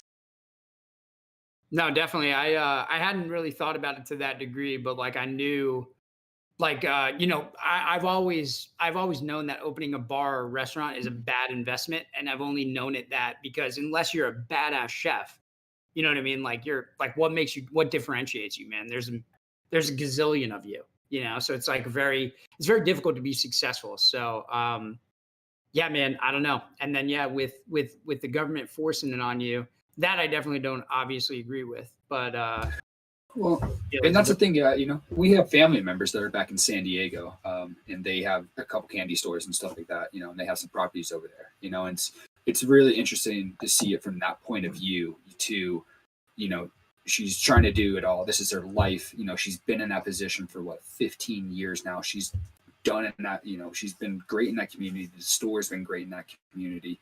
And all of a sudden you're told to stop, and there's nothing you could do about it, and it's seeing that through a family member and seeing her trying to struggle through that, and like it's ups and downs every fucking month, especially in California, because you don't know where it's going to go, and the government is telling you like there's no choice, but also there's no help with that either, with California telling you, hey, don't do this, what's the 6-month plan? And it's just kind of like I don't know. And that's the same thing I feel for New York as well, especially you going into lockdown. Like we've discussed this, so Mike, you're lucky enough we're out in the open, we can kind of do whatever the fuck we want, but like, dude, I mean, New York's gonna shut down again, and you're fucked, man. And just altogether, like what is the ultimate goal of this? Is it for the better or is it for the good? Well, it seems like it's hurt. The big thing to me is like I would just change the question. I think you're 100% right, like on everything you said. I would just change the question and just say like within reason and without being crazy here, just fucking leave. Just leave California. Why are you staying there? There's just no point. Like there very is true. Very true. Dude, there's just no other way to cut the cake. Like the government has told you, we want you to fail and we're not going to help you and we just don't care. They've told you that. Like they've openly told you that. So you have two options. You can complain about it, fight it, try to, I don't know, lawyer up, join a union. I don't fucking know, right? Like whatever. You could do nothing essentially and get nothing done and lose your livelihood, or you could just fucking leave. Just leave. Just leave the places that are fucking crazy. Yeah. Just leave the places that are crazy. Yeah, I agree with you. I've told her to do that actually a couple of times. So that's why everybody's leaving California and going to Colorado and Arizona, right? They're kind of getting that in Texas. And I just want to add like an addenda to that. Like, I know it's not that easy. I know you can't just sell your fucking business and bounce, but it's like, just put that in the back of the brain, and play it out in your head movies that like, when I get to a certain point, I'm not going to play this game anymore here. You know what I mean? And I'm going to play the game somewhere else and plot your escape because I mean, you're right. Like, obviously there's no way around that. Like when the government says, shut your business down. Oh, and then there's no help. Like, we're just going to shut your business down. Well, then, yeah, the government has effectively said this is a war on your business. if you're the business owner, right? Like maybe the side of the government sees it differently. Maybe they're trying to do things right. They're trying to be noble. They're trying to save lives, whatever the fuck their point is. But, as a business owner, I mean, you have, like I said, you have two choices. Stay or go. I say go. Yeah, It's also it sucks that like if you're in a place and you like it, that your only option is to leave. Like it sucks that that's your only That's option. federalism, but, like, baby. That's federalism, baby. That's why we got a bunch of states. Yeah, That's why I was they about all to do say. their own thing. That's That's federalism, why. baby. That's why it's great to be in America, bro. I can go to California and have a completely different set of laws and rules than if I am in Missouri or Texas, Oklahoma or Kansas or New York. Like I literally can just pick and choose how do I want to live my life by how like the community decides to regulate it, right? So, I don't like California's rules, so I moved to another area that has, but that's also like social mobility too, is part of it. But yeah, that's one thing that's great about, the United States in that way. You literally can cross state lines and have a totally different experience. No, that's all it comes down to is that like people want the state to bend to their will. And it's like, dude, that's just not going to happen. Like, I mean, unless you have some type of armed uprising or something, which is just, that's certainly not going to happen. The state is just not going to bend to your will. So you live in the wrong state and you have to let that state deteriorate to the point where it reverses. Because I mean, if you operate under a constrained vision, that's how things work, right? Like there's a pendulum, the pendulum swings right, the pendulum swings left. And when it swings left, you get out of the way of it. If you're a right, conservative leaning person, and when it swings right, you get out of the way of it if you're a liberal. And then that's just the fucking way of the world. None of this shit is complicated. None of it's rocket science. California used to be a very conservative place. It was for a very long time. It was a conservative place. And the pendulum swung back the other way. And if you don't like it, fucking leave like everybody else is.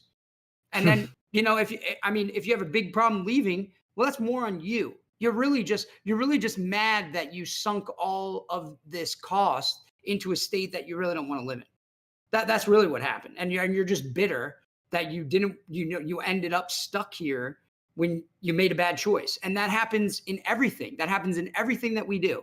If you open up if you think that, I don't know, Gobstoppers are the next candy that are going to fucking rip and be the best candy that anyone's ever had, and you buy a factory and start building fucking, Gobstopper, or start making Gobstoppers and nobody wants them, you're just going to be a bitter dude. Doesn't matter what state you're making them in. You made the wrong call. Yeah. Well, it's also too, you brought up a point a while ago too, is like, if everybody leaves because the state sucks, then guess what? They're going to change the policies because everybody's leaving now. And they're like, what the fuck's going on? Yeah, they have no choice. Did you guys just see breaking news that the Pfizer vaccine got FDA approval? I did see that. I was going to bring it up. Is that breaking news? I thought that was... No, the U.S. just approved it like a minute ago. Yeah. Nice. Yep. There we go. I saw that too, Drew. I was going to bring it up, but we're like reaching the end. I don't know if we want to go down that rabbit hole and extend it a little longer, but yeah. We can officially all get fucking dead arms and that fucking Mitch McConnell neck. Give me a shot. I'll take it. Hey, it can't be anything worse than we've already had. So, yeah, exactly.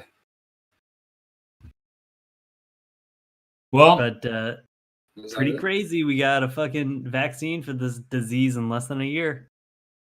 Yeah, I'm super interested to see like how it plays out in the coming years. Yeah, once the autism results come back, we're all fucked. And all the anti-vaxxers kind of get their justice, That's right. What do you think the presidents are going to be on camera in a room, all taking them 6 feet apart, getting their shots one by one? Are they really doing that? That's what they said. Yeah.